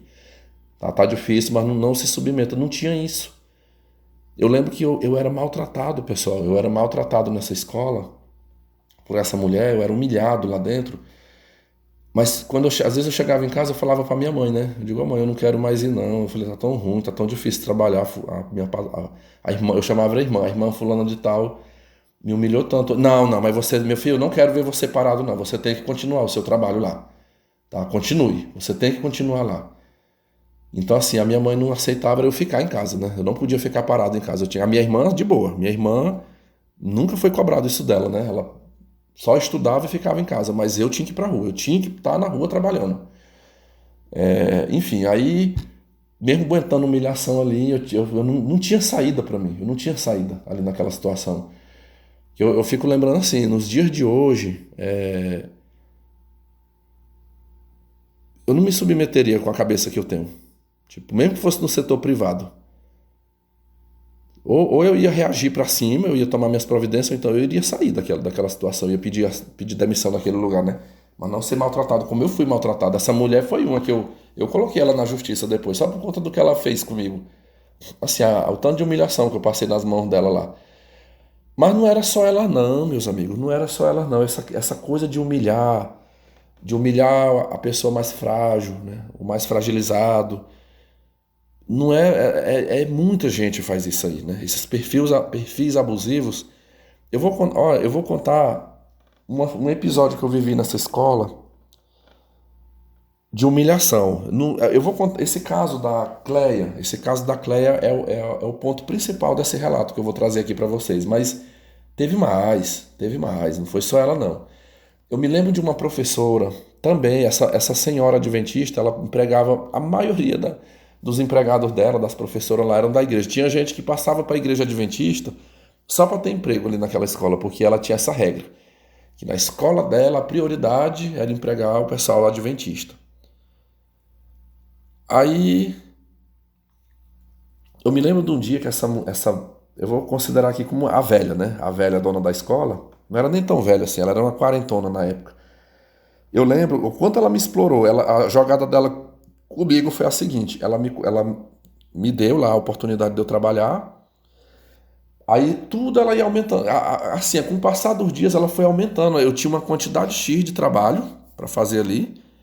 Tipo assim, ó, tu vai molhar as plantas aqui da escola, você vai ficar responsável para manter a biblioteca limpa e dar assistência para os alunos, e tu vai ser também uma espécie de office boy. Precisou ir na rua comprar alguma coisa, um material escolar, alguma coisa, você vai lá na rua, tirar xerox, essas coisas, fazer mandados ali de ir na rua, né? E eu tava entendendo, não, então como é pouco serviço, ela também não vai me pagar muito. Só que aos poucos ela ficava assim, ó. Olha, eu sei que você ganha pouco aqui, eu sei que você ganha pouco, tá? Eu sei que você não trabalha o dia todo aqui, mas não custa nada você fazer isso. Olha, não custa nada tu varrer aquilo ali, não custa nada você varrer aquela quadra pra mim. Olha, porque as meninas aqui, as meninas da limpeza, elas já estão muito cheias de serviço. Você vai limpar aqueles banheiros ali e vai limpar aquele pavilhão lá de cima. Eu vou dar 4 salas lá pra você limpar. Meus amigos, chegou num ponto que eu, pra ganhar R$ 30 naquela escola, ai meu Deus do céu, assim, eu ficava igual um condenado ali, sabe? Eu ficava igual um condenado, era o tempo todo trabalhando, não podia parar um minuto. Eu me lembro de uma vez, olha uma situação que aconteceu comigo. Certa vez, nós íamos no domingo. A gente ia no domingo lavar essa escola, fazer a faxina geral, né? Nessa escola. Aí ela sempre falava, eu dou o sábado de folga, mas tem que trabalhar no domingo. No caso, nós da limpeza, né? Era eu e mais 2 mulheres que trabalhávamos. As outras 2 mulheres trabalhavam o dia todo. Assim, elas tinham o horário de almoço delas e recebiam um salário mínimo. Eu, eu lembro que um dia eu fui lavar uns tapetes. Elas deixavam uns tapetes lá da escola para eu lavar. E era muito tapete, pessoal. Tipo assim, tapete para botar nas portas das salas, todas as salas desse prédio lá. Então era muitos tapetes. Aí o que eu fazia? Eu chegava de manhã, eu fazia uns baldes assim com água com sabão em pó e despejava e deixava ali, que disse que era para amolecer o grude ali, né? A sujeira do tapete. E deixava e ia limpar outras coisas, né? Ia limpando. Ali, depois de 1 hora, 1 hora e meia, eu voltava lá e era no meio do sol quente, tipo na quadra mesmo, sabe? Do lado da quadra. Eu ligava o mangueirão e ficava de coca ali, escovando aqueles tapetes, né? Escovando. Eu lembro que tinha umas manilhas colocadas só para ornamentar ali o ambiente. Era em cima das manilhas que eu botava aqueles tapetes para secar o sol, né? E quando eu terminei de lavar todos aqueles tapetes, eu molhado de suor, cansado, eu fui no bebedouro e enchi um copão assim de água e fui para debaixo de uma árvore. Tinha uma árvore no pátio da escola que dava de frente para a quadra esportiva desse colégio. E tava um monte de menino, eram alunos mesmo da escola, eles iam dia de domingo para lá jogar a bola na quadra. E eu lembro que eu tava ali, eu assim com a respiração meio ofegante, com aquele copo de água bebendo ali e olhando os meninos jogar bola. Quando ela chegou, a velha chegou, acho que ela gostava de ir no domingo ver se a gente tava trabalhando mesmo, né? E quando ela entrou, que ela me viu, tipo assim, as mulheres estavam lá lavando as salas, né? Limpando a sala, e ela viu eu sentado ali debaixo daquela árvore. Meus amigos, mas eu levei um esculacho daquela velha que não tá no gibi, o que eu escutei, né, pra todos os meninos ouvir ali, sabe? De xingar palavrão, de gritar mesmo comigo, assim, sabe? Ele só faltou cortar um cipó e me dar uma surra ali no meio daquele pátio. Vou tentar emular aqui, eu não lembro todas as palavras que ela falou, mas mais ou menos assim. Ah, seu folgado, mas você tá folgado, não é, Vitor? Quer dizer que as mulheres estão trabalhando e você tá aí, no bem bom? Cai fora daqui agora, rapaz. Eu não tenho que estar com um empregado aqui dentro da minha escola para trabalhar. Quer dizer que as meninas têm que estar trabalhando e você tá. E você aí de boa, na sombra e água fresca. Você tá muito folgado, viu? Isso não é atitude de quem quer trabalhar, não. Mas assim, me esculachou. Eu lembro que eu ainda fui tentar falar. Eu ia falar assim, eu digo, irmã, eu terminei. Ó, calado, cala a sua boca. Cala a boca. Você calado, você ainda tá errado aqui. É por isso que eu falo, um dia desse eu fiz um podcast aqui, teve gente aí que escumou aí por os cantos da boca aí, o povo aqui que me segue, que é patrão, né? Mas eu não guardo boas lembranças do tempo que eu trabalhei na iniciativa privada. Eu nunca fui valorizado na iniciativa privada, valorizado nem como ser humano e nem financeiramente. Foi explorado nos tempos que eu trabalhei. Ó, a minha patroa me humilhava.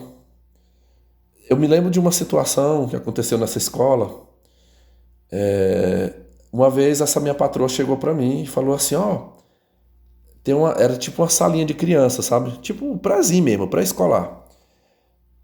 Crianças ali de 4 e 5 anos. Eu lembro que a professora, na hora do recreio, em algum momento aquelas crianças lanchavam ali e derramava suco, sujava a sala. Aí ela disse assim, ó, na hora do recreio, você vai pegar um balde com água e uma vassoura e você vai faz uma meia sola ali na sala, né?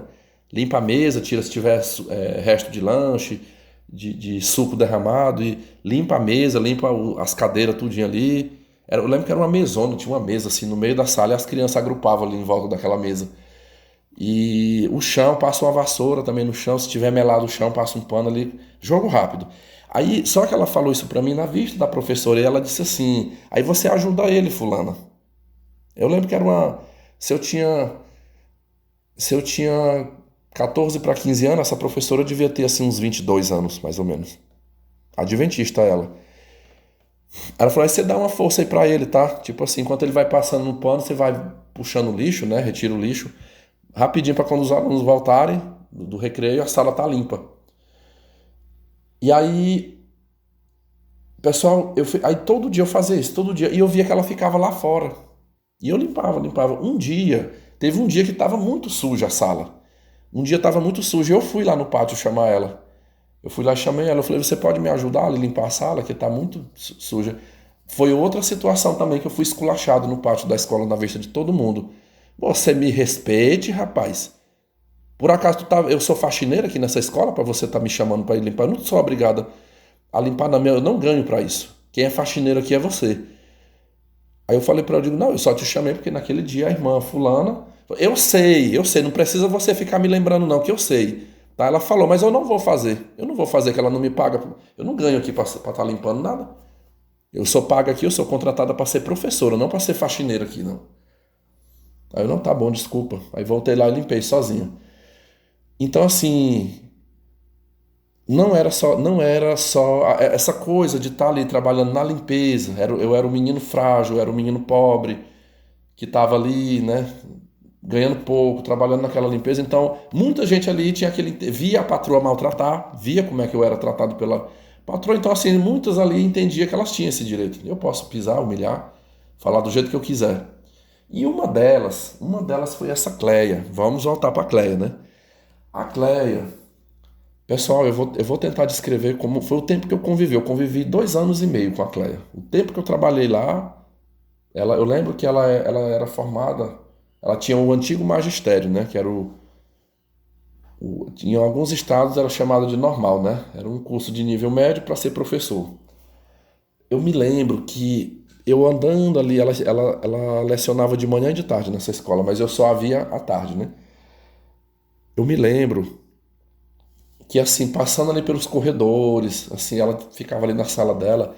Pessoal, eu escutava tanto aquela mulher gritar com os alunos dentro de sala. Eu lembro de um dia que eu estava na biblioteca, eu estava limpando a biblioteca, quando ela chegou, ela praticamente veio puxando, eu não sei como ela não quebrou o braço daquele garoto, um menino assim, de uns 8 para 9 anos. Ela veio puxando esse menino pro braço e botou assim de supetão mesmo, assim, para sentar numa cadeira. E esculachou, esculhambou com esse menino lá dentro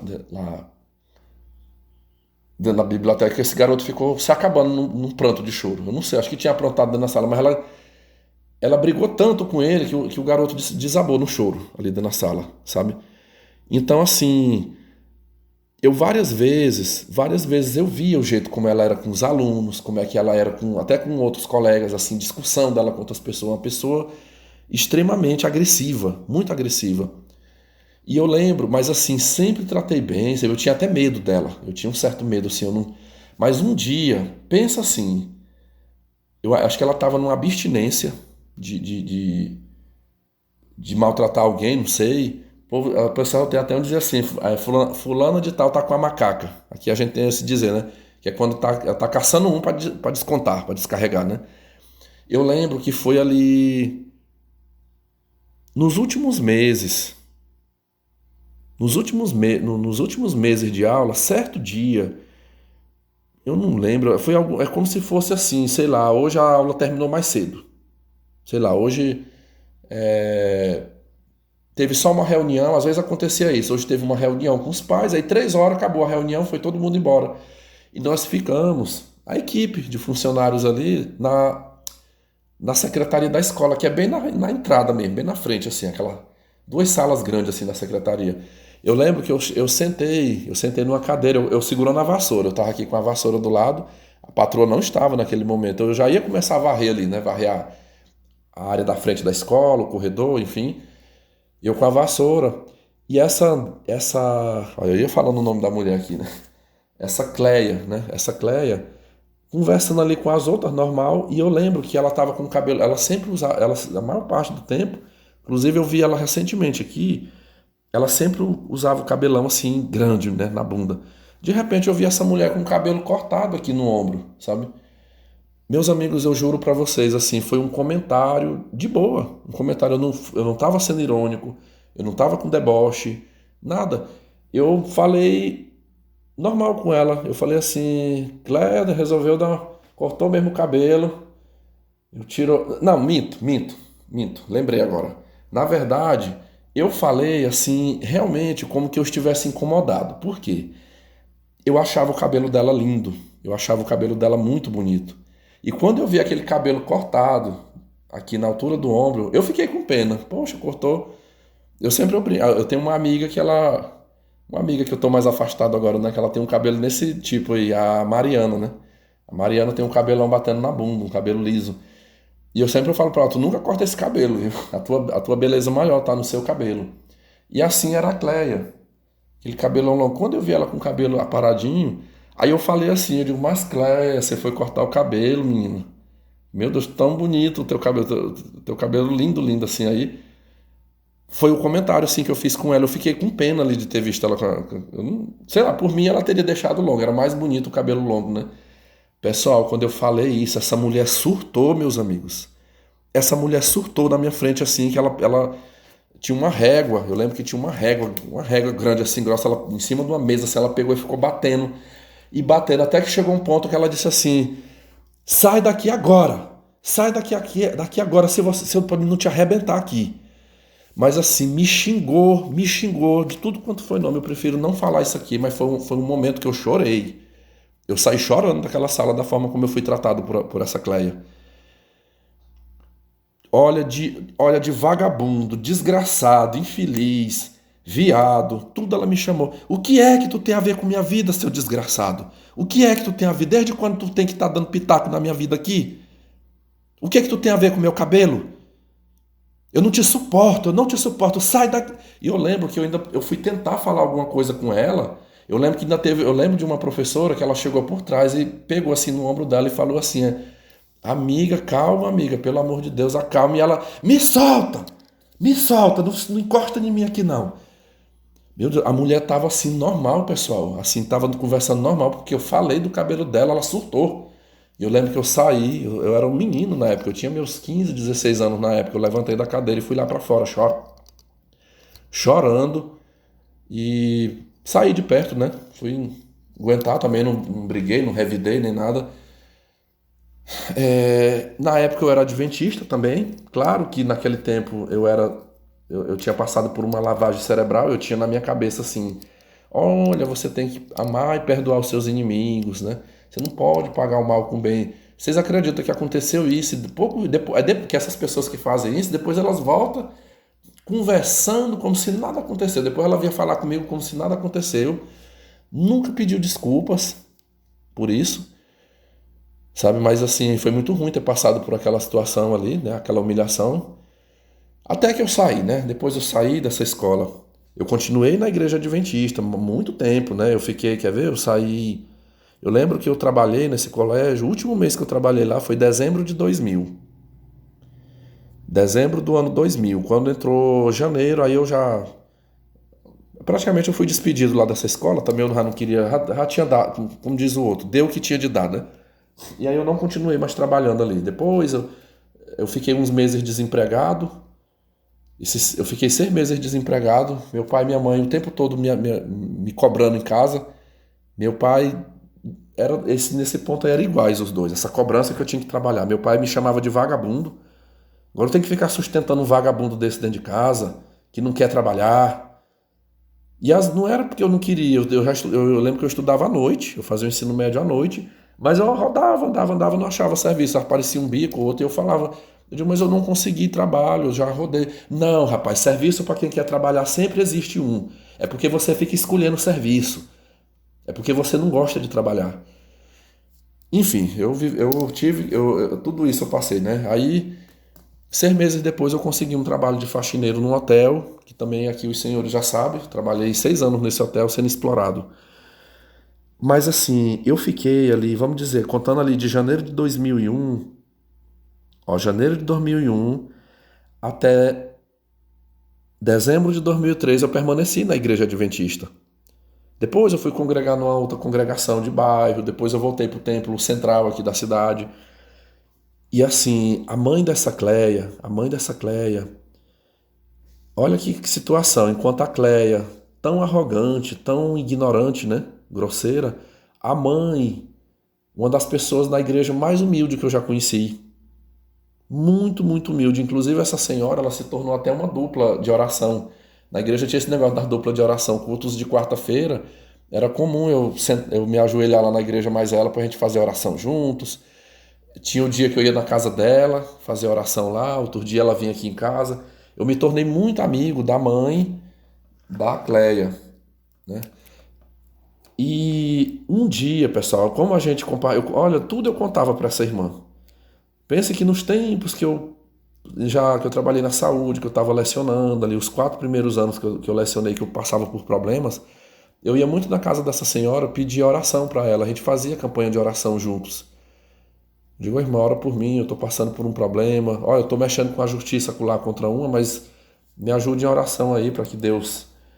Então, assim, aí nessa coisa da gente conversar os problemas, ela começou muito tempo, já nessa década, na década ali dos anos 2010. Um dia ela compartilhou comigo a situação da Cleia. Porque o que que acontece? A Cleia ali com seus talvez 25, 26 anos, ela casou. Ela casou com o Miqueinha da igreja. Ela casou com o Miqueinha, um cara até bonito, bonitão fisicamente falando. Ela teve duas filhas. E com esse cara. E assim, ó, ela morou de aluguel, morou na casa da mãe dela. Depois ela construiu uma casa, tipo no formato de uma kitnet, no terreno da mãe dela. Tomou praticamente o quintal da mãe dela para construir essa casa, mas sempre trabalhando só em escola particular. Ela só lecionava em colégio particular aqui na cidade. Uma escola. Essa escola mesmo dessa mulher adventista, ela fechou, né, a escola. Aí ela já perdeu esse emprego. Depois ela arrumou o contrato no outro colégio particular, trabalhou uns tempos, não deu certo, saiu. Mas eu me lembro dessa senhora, o marido dela, parece que o marido dela trabalha tipo como motorista. Ele tem um. Ele trabalha de motorista assim quando alguém precisa. Tipo, olha, dirige esse caminhão aqui pra mim, dirige isso pra mim. Aí ganha, mas não ganha muita coisa, né? E ela com aquela situação, a mãe sempre ajudando, mas essa senhora chegou a me contar de crises financeiras que ela passava com o marido, de não ter nem o que comer. Ela, olha, já, assim, a igreja já trouxe cesta básica de alimento para ela aqui, porque não tinha o que comer, devendo, já pegou dinheiro emprestado, tá devendo até para agiotas na igreja para comprar comida. E aí ela foi me contar, pessoal, o quanto ela era maltratada, a velha, a mãe, né? Ela disse, meu filho me xinga, me esculhamba, tem dia que quer me bater aqui, ela só não me bate aqui às vezes porque meus filhos entram por meio. Olha, ela construiu, eu lembro de um tempo que ela construiu essa casa lá no quintal, uma casa, pessoal, tipo assim, levantou as paredes, cobriu e um piso de cimento. Só, não tinha reboco, não tinha forro, não tinha nada, era só os tijolos mesmo ali sem reboco. E tava morando nessa casa, pois ela me contando que de tanto ela maltratar, de tanto ela ser maltratada por essa filha, ela botou ela pra fora da casa. Ela disse, eu não quero você mais aqui dentro da minha casa, você caça outro lugar pra você ir morar. Tá morando dentro do que é meu, dei permissão para construir, dizendo ela que ajudou, que essa senhora ela é viúva, mas que ela recebe 2 aposentadorias, aposentadoria e pensão, né? Enfim. E você vir me maltratar, os irmãos, os 2 irmãos dela também não aceitavam. Pessoal, aí vocês me perguntam os irmãos dela, né? Os 2 irmãos dela, ó, totalmente o oposto dela. Conheço todos os dois. Conheço os dois caras, gente boa, os irmãos dela. Hoje, pelo menos os dois rapazes, me parece que eles não estão mais na igreja. Mas a Cleia está na igreja. A Cleia está na igreja ainda. Pessoal, o que acontece? Eu não sei se vocês lembram, uns anos para trás aí, deixa eu ver bem aqui se no Google eu descubro que ano foi, mas uns anos atrás, o estado do Maranhão, deixa eu botar aqui, último concurso da SEDUC do Maranhão, bora ver.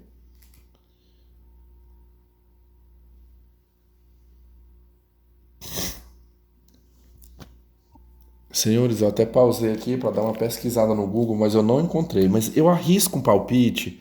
Eu acho que foi ali 2018, 2019, mais precisamente eu acho que foi 2019. Houve um concurso público do estado do Maranhão. E ela fez. Essa Cleia fez esse concurso para lá e passou. Ela passou e ela foi chamada. Ela foi chamada para lá. Eu vou falar o nome, foda-se, eu não tô revelando o nome nem a identidade dela, faz de conta assim, ó. Se você conheceu uma história parecida, foi mera coincidência, tá? Mas vamos lá. Essa professora, essa Cleia, ela foi chamada para uma cidade no estado do Maranhão chamada Açailândia. Ela foi para Açailândia trabalhar como concursada. E aí toda vida, olha, nunca mais eu vi essa mulher.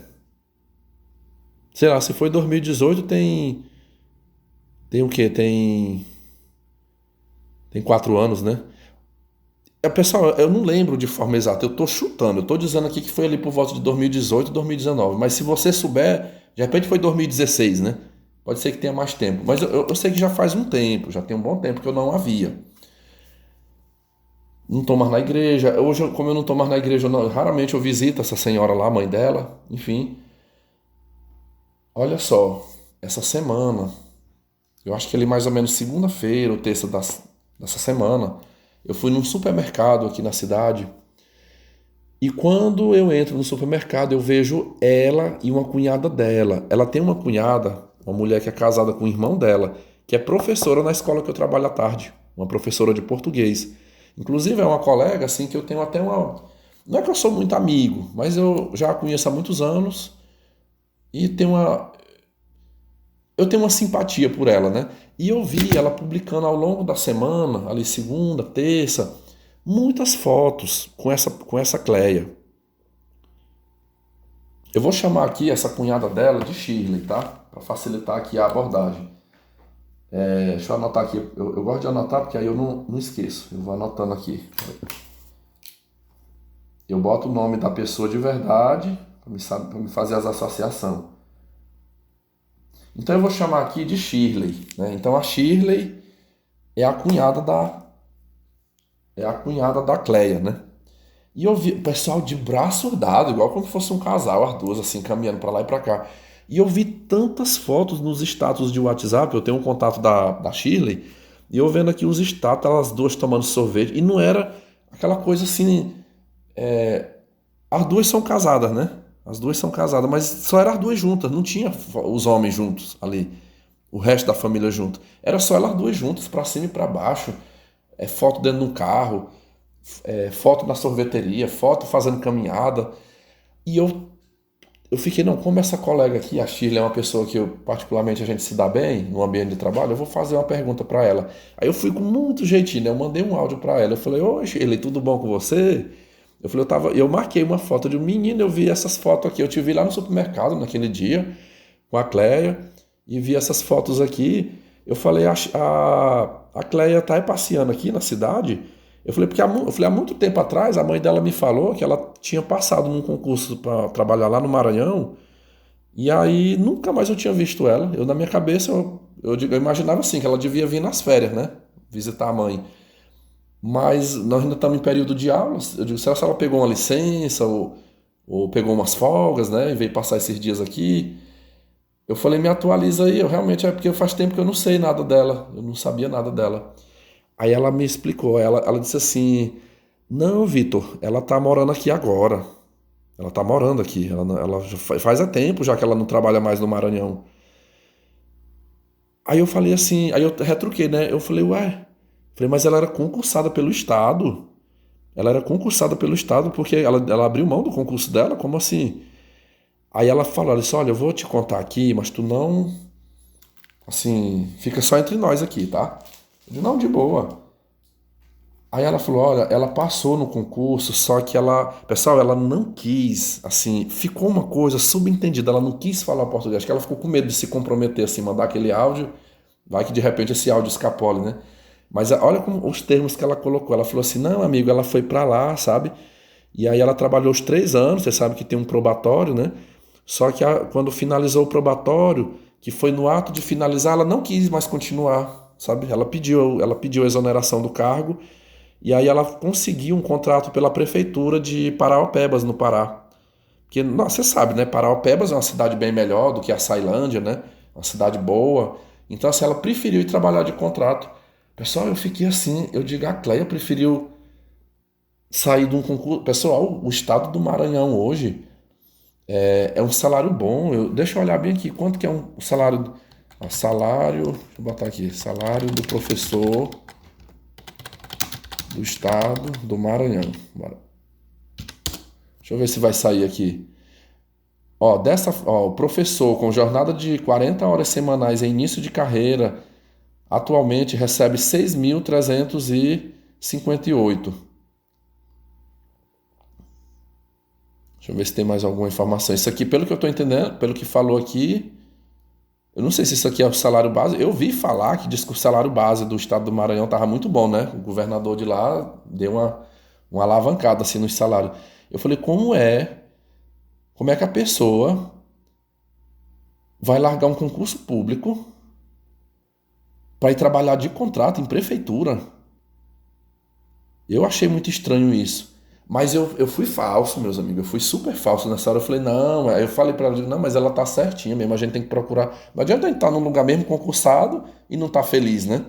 Tipo assim, se ela viu que lá. Ela, pois é, amigo, a cidade. Não, ela não gostou da cidade, não gostou do jeito como é o trabalho lá, então ela preferiu sair. Aí eu falei, eu digo, mas e aí ela não. Aí ela tá, e lá no. Você falou que ela já tá morando aqui no Paraupebas. Pois é, aí ela foi pro Paraupebas. E ficou 2 anos, ela trabalhou 2 anos, mas aí foi a mesma coisa, ela me contou aqui que não gostou de lá.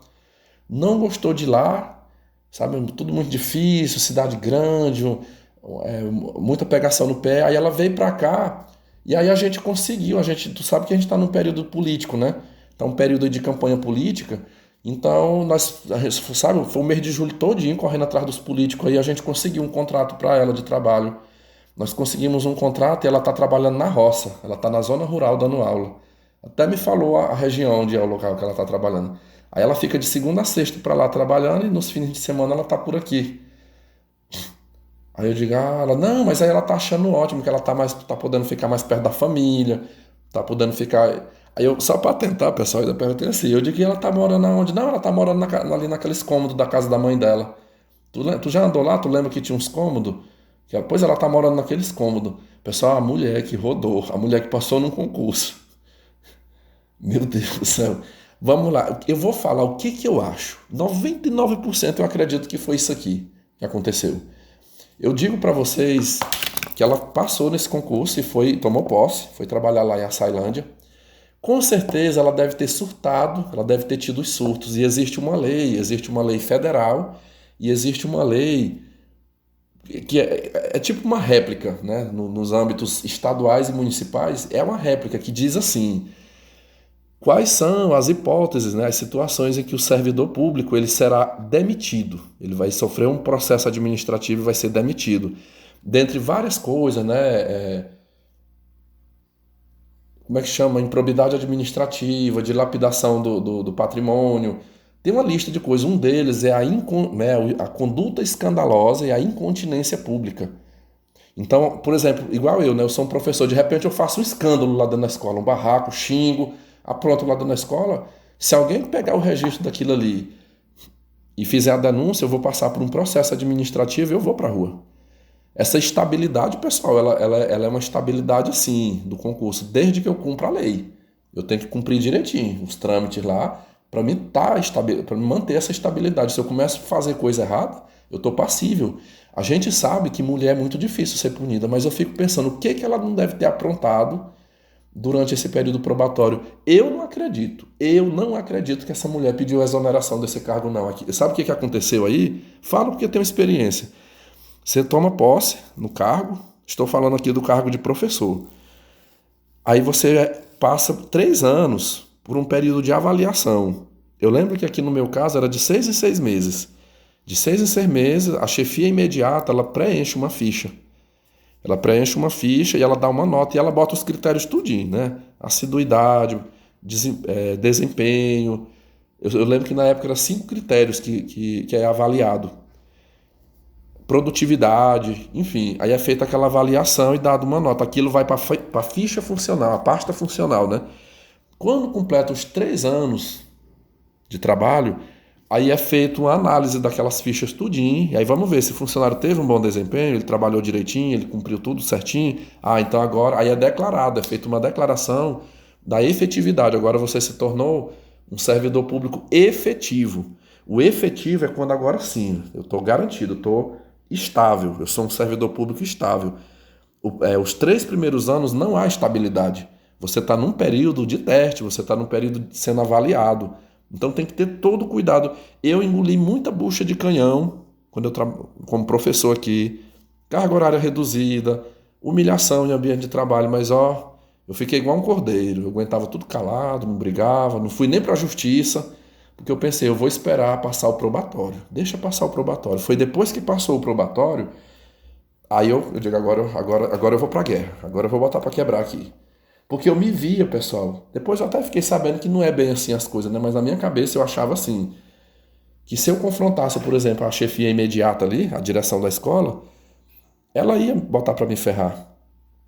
Ela iria botar para me ferrar, ela ia me prejudicar naquela avaliação, então eu preferi não pagar para ver naquele tempo, né? Não paguei para ver. Eu digo, eu vou aguentar calado, deixa rolar, vou fazer a minha parte aqui, né? E aí depois do probatório, eu acho que ela foi reprovada. Ela foi reprovada no estágio probatório. Isso aqui só se fosse uma pessoa que conviveu com ela para dar detalhes, né? Quem sabe se não era do tipo essa penzica que eu falei aqui, que não queria trabalhar, vai ver que dava muito atestado. Eu já vi um caso de uma professora aqui que ela foi exonerada no término do probatório, porque ela passou o probatório todo dando atestado. Era um atestado atrás do outro, um atestado atrás do outro. Aí o que a administração pública considerou? Que ela não tinha aptidão para trabalhar. Tipo assim, ela passou por uma inspeção médica para tomar posse. Aí depois que assume, aí é só atestado por cima de atestado? Então, e outra coisa que na época se configurou, que foi o que resultou na exoneração, ela dava os atestados e ia viajar. Era viajando para cima e para baixo, curtindo praia, curtindo isso, curtindo aquilo, e publicava nas redes sociais. O que a administração fez? Pegou aquilo como provas e ela foi pro olho da rua, né? Eles ainda aturaram ela até completar o estágio probatório. Quando completou ali os 3 anos, ela foi pra rua. Então, eu acho que ela foi reprovada no probatório, e aí ela deve ter ido para essa cidade aqui no Pará, chamada Parauapebas, para um contrato, trabalhou esses 2 anos, deve ter sido mandado embora, não renovaram o contrato, e agora tá bem aqui, ó, tá aqui num contratozinho, lecionando na zona rural para não passar fome. Aí é onde eu digo para vocês, aqui, por que um dia desse eu fiz 2 podcasts longos, né? 2 podcasts muito longos falando sobre narcisismo. E eu falei uma coisa, né? Assim, eu falei, olha, nunca sinta inveja de pessoas narcisistas. Não sinta inveja dessa gente, porque eles, acredita ou não, eles são vítimas do seu próprio veneno, eles são vítimas da própria ruindade deles. Olha essa Cleia, o quanto essa mulher foi ruim, uma mulher que maltratava a mãe, que maltratava a colega de trabalho, que maltratava os alunos dela na sala de aula. Porque, pessoal, por exemplo, eu lido com alunos difíceis em sala de aula, mas eu não fazia o que ela fazia. Eu não toco as minhas mãos no aluno. Eu não saio pegando o aluno pro braço e arrastando ele para fora da sala. Eu não grito, eu não xingo, mas ela fazia isso, Ela me agrediu verbalmente um dia, por um motivo torpe, um motivo que não justificava, sabe? Só que na cabeça dela, ela deve ser daquele tipo de pessoa que deve pensar assim, eu sou assim, né? Eu sou uma mulher de personalidade forte e tem que me aceitar como eu sou. E aí agora sabe o que eu fiquei pensando? Ela tem 2 filhas, que estão dizendo a minha mãe que viu as filhas dela esses dias lá no culto, lá na igreja. Eu fico pensando, se as pessoas de fora passam o que passa na mão dela, e o marido e essas filhas? O que esse marido e essas filhas devem sofrer na mão delas? Dizendo a minha mãe que as 2 meninas, estão assim, adolescente agora, né? Acho que ali com 13 anos, 14 anos mais ou menos. Eu não lembro qual foi a época que ela casou, mas para mim, eu tenho uma impressão. Não, deve ser mais. Ela casou ali em meados. Eu acho que foi ali em meados dos anos 2000, talvez ali 2006, 2007, ela deve ter casado. E aí as filhas dela tá nessa faixa etária agora aí, Não, não foi mais. Não, vamos colocar. Deixa eu ver, eu tô calculando errado. Deixa eu ver, de 2006 pra cá. Não, dá isso aí mesmo, é porque tem hora que minha cabeça. Eu tava falando pra vocês, tem hora que a minha cabeça dá uma embaralhada. Ó, de 2006 para 2016 dá 10, né? Mais 4, 14. É isso aí, minha conta não tá errada não. Então eu estimo que ela casou ali por volta de 2006 a 2007, mais ou menos. E dizendo a minha mãe que as filhas dela é muito magra. Magrinha, magrinha. Tá aquelas meninas altas, compridona assim, mas magra. Eu tenho certeza absoluta que elas sofrem. Com certeza sofrem nas mãos dela, né?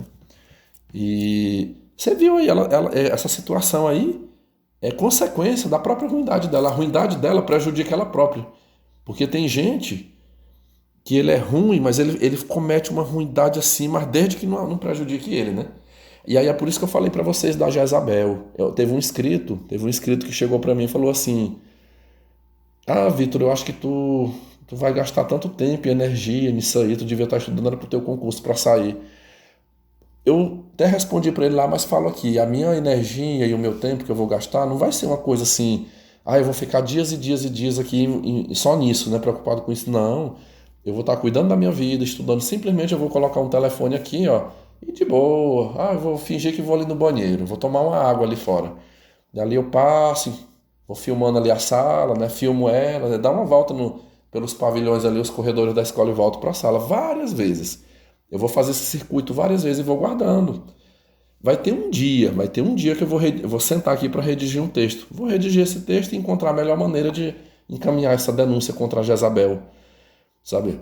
Mas assim, pessoal, essa mulher ela precisa sofrer as consequências, sabe? Porque enquanto todo mundo ficar fazendo dessa forma, fazendo vista grossa, porque o que eu tô fazendo, tipo assim, eu sou mais um que tô vendo o errado acontecer, ver ela fazer coisa errada não denuncia, não faz nada, né? Inclusive está na lei, né? Que o servidor público, diante de coisas erradas, ele deve. Não é uma coisa muito igual, eu tô falando para vocês, eu poderia ir lá e denunciar eu mesmo, poderia, mas eu não quero, porque eu sei a serpente que é a Jezabel, eu sei a serpente que ela é, então, se ela sabe que fui eu que a denunciei, ela pode cometer uma vingança contra mim. Ela pode fazer, tipo assim, tu tentou me ferrar, pois eu vou fazer algo muito pior com você. Então eu não vou dar esse gosto, deixa ela na dúvida. Eu quero que ela fique na dúvida. Quem fez a denúncia contra mim? Quem me denunciou? Eu digo para vocês, até eu mesmo, aquela questão do assédio, que ela vivia mexendo comigo, aquela questão do assédio, o tempo todo a minha intenção era registrar, inclusive eu quero fazer essa retomada agora, né, voltando a trabalhar com ela. Ela, por enquanto, ela não voltou a me assediar, ela não tem vindo se esfregar em mim. Eu tenho a impressão que ela parou com essa coisa de tentar se esfregar em mim, foi porque eu já soltei para 2 pessoas lá da escola que ela fazia que eu falei para a pessoa assim, olha, ela faz isso comigo, eu tenho certeza que você já deve ter percebido aqui. Eu digo, mas ela não perde por esperar, porque eu vou fazer registro disso aí. Eu vou registrar isso aí para me fazer um boletim de ocorrência lá na polícia. Eu acho que alguém já informou isso para ela, porque o pessoal, desde que ela voltou esse ano para as atividades, ela nunca mais ela tocou um dedo em mim. Ela não encostou mais em mim. Eu acho que ela anda desconfiada que eu posso estar com a câmera, filmando. Ela já sabe também do meu histórico para trás, que eu registro mesmo, eu gravo, eu guardo provas, ela sabe disso. Então, assim, ela hoje, a forma dela me matar na unha é ficar caçando qualquer coisinha, um detalhezinho assim, né? Mas se você me perguntar o motivo maior por que eu estou pretenso a fazer isso, é porque, assim, ela é boa para procurar erros meus, para ficar me chamando a atenção, pois eu também vou pegar, ela tá dando, tipo assim, ela tá dando uma brecha, não é uma brecha não, é um portão aberto assim, ó, de erro que ela tá sendo conivente lá dentro, que é facilmente fácil de registrar e denunciar ela. E eu vou fazer isso aí, sabe? É... Então, aqui você viu. Agora eu te pergunto, volta no caso aqui da Cleia, você sentiria inveja de ser você gostaria de ser uma pessoa como a Cleia? Você gostaria de ser uma pessoa como a Jezabel? Uns lixo. Esses dias, eu vou ler um texto aqui que um inscrito meu me mandou, um texto maravilhoso. Eu estava conversando com esse inscrito e ele me falou, nós estávamos falando sobre a minha irmã, né? Exatamente essa situação. Eu falei assim para ele. Deixa eu só abrir aqui. Vocês vão ter que me esperar aí, porque eu vou ter que. Olha o que esse inscrito botou para mim sobre a minha irmã, que a minha irmã é outra cobrinha, né? Ele disse assim: com relação à sua irmã, Vitor, esquece ela. Ali é uma bruxa. Sua vida é infinitamente melhor que a dela. A única coisa que eu te falo é que é bem provável que ela um dia retorne. Então, tome muito cuidado. Usufrua bastante da sua casa que você reformou. E se um dia ela vier e quiser morar aí, saia imediatamente. Ela é uma víbora. Junte uma grana e considere comprar a parte da casa dela, caso ela queira, mas não more com ela. Você é uma pessoa assim como eu. Infelizmente, isso às vezes nos prejudica, mas não é um defeito, é uma qualidade invejada por pessoas como sua irmã. Lá no fundo, ela sabe que ela é uma pessoa horrível e isso a assombra. Então, eu tive um outro inscrito que falou assim pra mim, certo dia também sobre a minha irmã, até sobre meu pai também. E ele falou assim, olha, eles sabem o lixo de pessoa que eles são. Eles sabem as pessoas ruins. E eles veem você como uma pessoa do bem, uma pessoa amável, uma pessoa que trilha o bom caminho. E como eles não têm essa capacidade, né, de amar, de ser assim, eles morrem de inveja de você. Eles têm uma inveja terrível de você. E aí, quando eles lhe maltratam, quando eles fazem coisa ruim com você, é tipo aquela coisa assim, já que eu não posso ser igual a ele, eu também não quero que ele seja assim. Eu vou tentar destruir isso nele. Eu vou fazer todo o mal para ele, que é para ele se tornar igual a eu. Ele tem que se tornar uma pessoa ruim, cheia de ódio, cheia de raiva, cheia de inveja, todo tipo de sentimento ruim. Mas é por isso que eu estou pregando aqui. Às vezes a gente leva umas bordoadas dessas pessoas, a gente é maltratado, mas nunca queira ser como eles. Ano passado, eu me vi num quadro de adoecimento que durante uns meses, durante um semestre, eu fiquei sentindo inveja de gente narcisista, de gente abusivo, achando que a vida deles que era boa, né? Que eles são fortes, que eles são melhores do que eu, mais inteligentes do que eu. Mas depois que eu me cuidei, depois que eu busquei eu encontrei um caminho para me curar, né, dessas feridas, hoje eu não vejo essas pessoas com um olhar de admiração e muito menos de inveja deles, né? Então, assim, tá aí, né, o caso da... Temos aí o caso... Ó, só aqui eu já citei 3, né? Eu tratei do caso da Jezabel, da Cleia e dessa Paula, né? A Paula também que eu falei aqui. Essa Paula aí vocês podem ter certeza que ela ainda vai apanhar muito na vida, meus amigos. Ela pode até... Esse tipo de gente, eles mexem com os outros, mas eles levam a cacetada também. Não é todo mundo que engole seco, não. Você pode ter certeza que essa Cleia, ela achou alguém mais... Ela mexeu com uma cobra mais criada do que ela lá dentro, que puxou o tapete dela. Tipo assim, você tá aprontando aqui? Pois espera aí. E foi mulher. Eu tenho certeza, meus amigos, que foi mulher. Foi mulher que deve ter feito. Por que eu falo? Porque é poucos homens que trabalham como professor na rede básica de ensino. 99% é mulher que trabalha ali dentro. E elas não são unidas, meus amigos. Mulher é unida uma com a outra quando é para ferrar homem bom. Quando é para ferrar um homem bom, aí elas são unidas. Mas quando é entre elas ali, não, essa sororidade aí é o termo mais falso que existe, é esse termo de que mulher tem sororidade umas com as outras. É uma amizade permeada de falsidades. Tá abraçando a outra ali, ai, amiga linda. E por trás tá criticando, tá falando mal, se puder puxar o tapete, puxa. Nunca, você vê esses grupinhos de mulher aí você acha que elas são mais unidas? Porra nenhuma, eu falo porque eu convivo, toda a vida eu convivi mais com mulher. E eu sei como é que é a desunião entre elas, né? Aqui eu defendo nós homens, entre os homens, mesmo com toda a manginice, com todo o escravocetismo, eu ainda vejo mais lealdade e fidelidade nas amizades masculinas do que entre mulheres. É isso, né? Espero que vocês tenham aprendido aí mais esse relato, né? Com esse relato e comentem aí. Eu gosto muito dos feedbacks aí que vocês encaminham, tá bom? Tenham todos um bom dia aí e eu quero indicar o meu candidato aqui para vocês votarem hoje, viu? Vote no nulo, viu? Eu ia ficar muito feliz se o nulo para presidente ganhasse. Mas acho difícil isso acontecer. O Kim Kataguiri, ele tem pregado muito no canal dele que o nulo vai ganhar, né? Diz que o candidato que foi eleito, ele vai ter menos votos do que a abstenção. Meu voto será nulo. E vai ser daqui a pouco. Eu vou só tomar um café, daqui a pouquinho, às 8 horas, eu vou lá na sessão votar nulo e venho-me embora. Quando eu falo nulo, nulo é todos. Eu não vou votar para ser ou ninguém. Candidato nenhum vai levar meu voto. Fiquem todos em paz. Bye, bye.